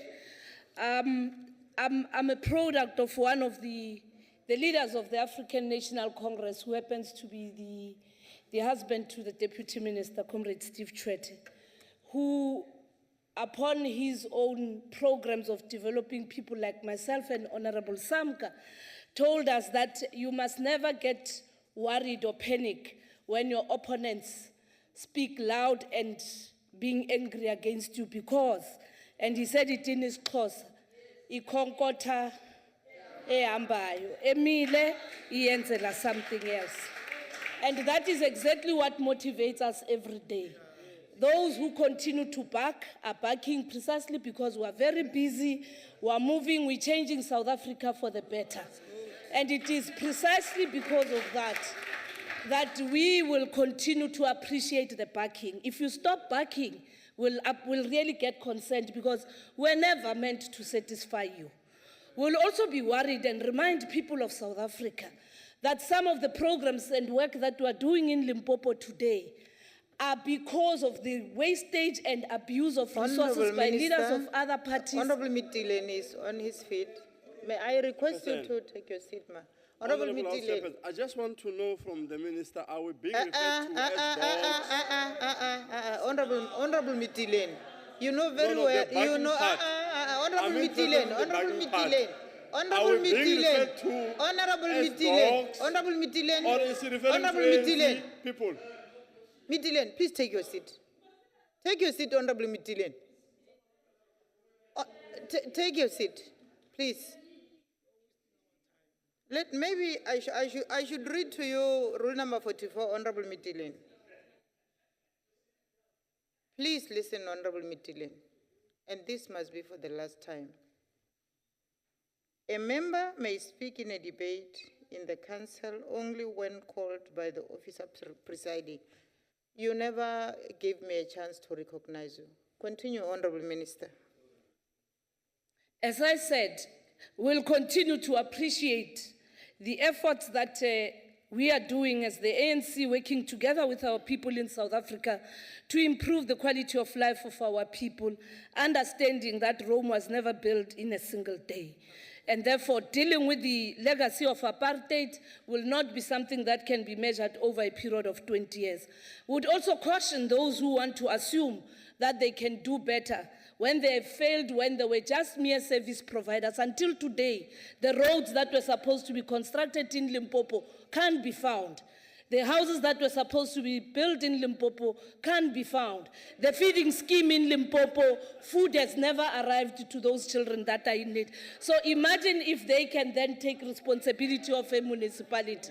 It will really be a danger. And hence they had to jump ship from the ANC, because in the ANC we care, we serve, and we appreciate rehabilitation and discipline that is imposed on us. And therefore, I also want to address myself to Honorable Member Sipukwan. The reason why the Western Cape has got this high percentage of formalized sanitation, access to decent sanitation, is because where blacks live, you continue to refuse proclaiming them as townships. And hence there can't be investment in those areas. All informal settlements where black people live continue to be left as informal settlements, so that then we cannot move in and make successful impact on delivery. Tell no lies, claim no easy victories. You've continued to direct the resources to the affluent areas. You continue to say these are informal settlements that will not put resources towards. And we know that this continues to be a province that perpetuates separate development, save through the interventions by the African National Congress. Honorable Member Hatting, let me just remind you, it is actually much better that you do not demand more money when there are no plans. We had to return the money back to Treasury until we have viable plans that also collaborate with the work by municipalities, so that we can do work and perform better. Watch the space. We now are doing things for the better. Continue to back Ikonkote Hambayo, Emilia Ikamela. I'm not bothered about that noise. I want to thank colleagues Honorable Member Siwela, Honorable Member Samka, Makaula, Mohau, Nyambi, for the valuable inputs. What we are quite concerned about as honorable members of the National Assembly, including in this August House, is that people continue to reject budgets, and yet they want to agitate communities against the little work that we are doing as the African National Congress. You can't, therefore, tomorrow expect us to answer your questions when you have not approved this particular budget. You will never get it, you will never get any feedback, and you will continue backing, as I've said. Uthe Comrade Steve Kuba, ikonkotha ehambayo, emile yaikamela. We are on our own as the African National Congress who have earned the responsibility of being a leader of society because of our humility and us being the first to concede where there are challenges.